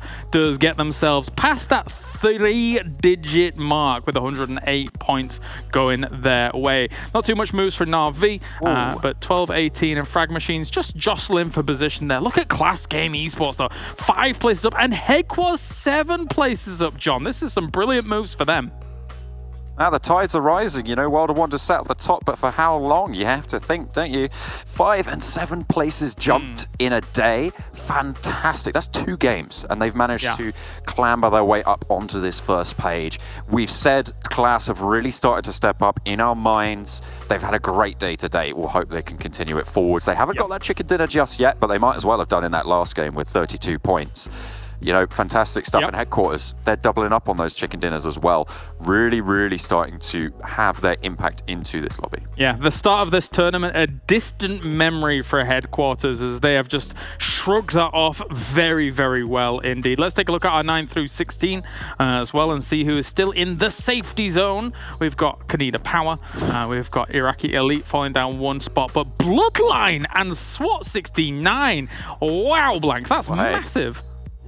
Yeah, this is actually the page that I really wanted to see for the exact reason is I thought there were these 2 teams that had massive standout games because they were by no means small feats either where you get a win and it's like you get the 15 points of placement and you've got maybe 1 or 2 kills. These were big kill games, and you can see exactly what I was talking about at the start of the day is that this leaderboard is super volatile. Bloodline heading up by 10 points, SWAT 69 by 11. The question is that they need to hold on to these now because we've still got 2 days remaining, and from looking at this, other teams who might be down towards 16th through till 24th, they know that there's a lot of movement that can happen here still, and we are not out of the game yet. Yeah, and you could see, you know, 60, 60, 60, 57. That is such a tight grouping. Right on the line as well. So it's very, very volatile, as Blank was saying. Even Marines Force DE with 66 points. That is absolutely surmountable as a gap. Yep, let's take a look at 17 through 24th. It's time to look at the danger zone and see who's going to have to put in more work. But look how close the gap is, as you're mentioning, with fastPay WildCats, GODSENT, as well as the snipers. What about the snipers? You know, they've got themselves such close points to being able to get into that top 16, Blank. Still very much anybody's game. Yeah, what about the snipers indeed? We'll see what they can do. I've been pretty okay with like some of the moves they're making, but they're just not able to really hammer it home at the end of those games. It feels like they do get quite far a few times, but they're just not able to get that final nail in the coffin. Unicorns of Love too, they're moving up by 7 points. This is really important for them. Very, very big indeed. And, you know, redeemed on that Sanhok map where they're able to get that chicken dinner. I remember they're 6 points behind the bubble right now. The 16th place team has 57 points currently. 51 21 points. Obviously, as I said, very surmountable as a gap. That chicken dinner that they're able to get today, really, really, really their lifeline here in this tournament. Yeah, definitely so. And guys, I can't wear my pink shirt every single day, Unicorns of Love, so I want to see you rise on up in the next couple of days. Let's take a look finally. 25 through 32 here. Unfortunately for Vibe 6, it's looking a bit rough. I want to see some big, bold plays coming out from them for the next couple of days of gameplay. But 8 places down and 7 places down. YaLLa Esports on the Force not having the best of days, Blank. No, not today, sadly, falling down the leaderboards. And this is the thing, is you need to keep getting those big games. And Bloodline, they made it to a 3rd position before they went out when they were playing Erangel. I think it was day 3, last match there. So they definitely have the ability to get towards those end games. And that's really what these teams now need to start focusing on, is not dying too early, trying to move your way around the map. Sometimes you don't have to take a lot of fights. But Vibe 6, you know, give them some hoots in chat there. They've got the 6 points on board, so they've lived up to the name. It's happy days. Definitely so, and you can see the monster down there as well. I think the one consolation prize they take away from this was the fight that they took against WoW up in Paradise Resort, where they were able to wipe out our current lobby leaders, but still need to do more work than that. Well, that is it, ladies and gentlemen, for today. Huge thank you for tuning in. Bye-bye, gentlemen. I shall see you tomorrow for more analysis breakdowns. So you can be sent off now, as we are done for day number 1 of week 2 here for the EMEA League's group stage. Huge thank you for tuning in around the world. Join us tomorrow, same time, same place, where we have more fighting, more PUBG Mobile.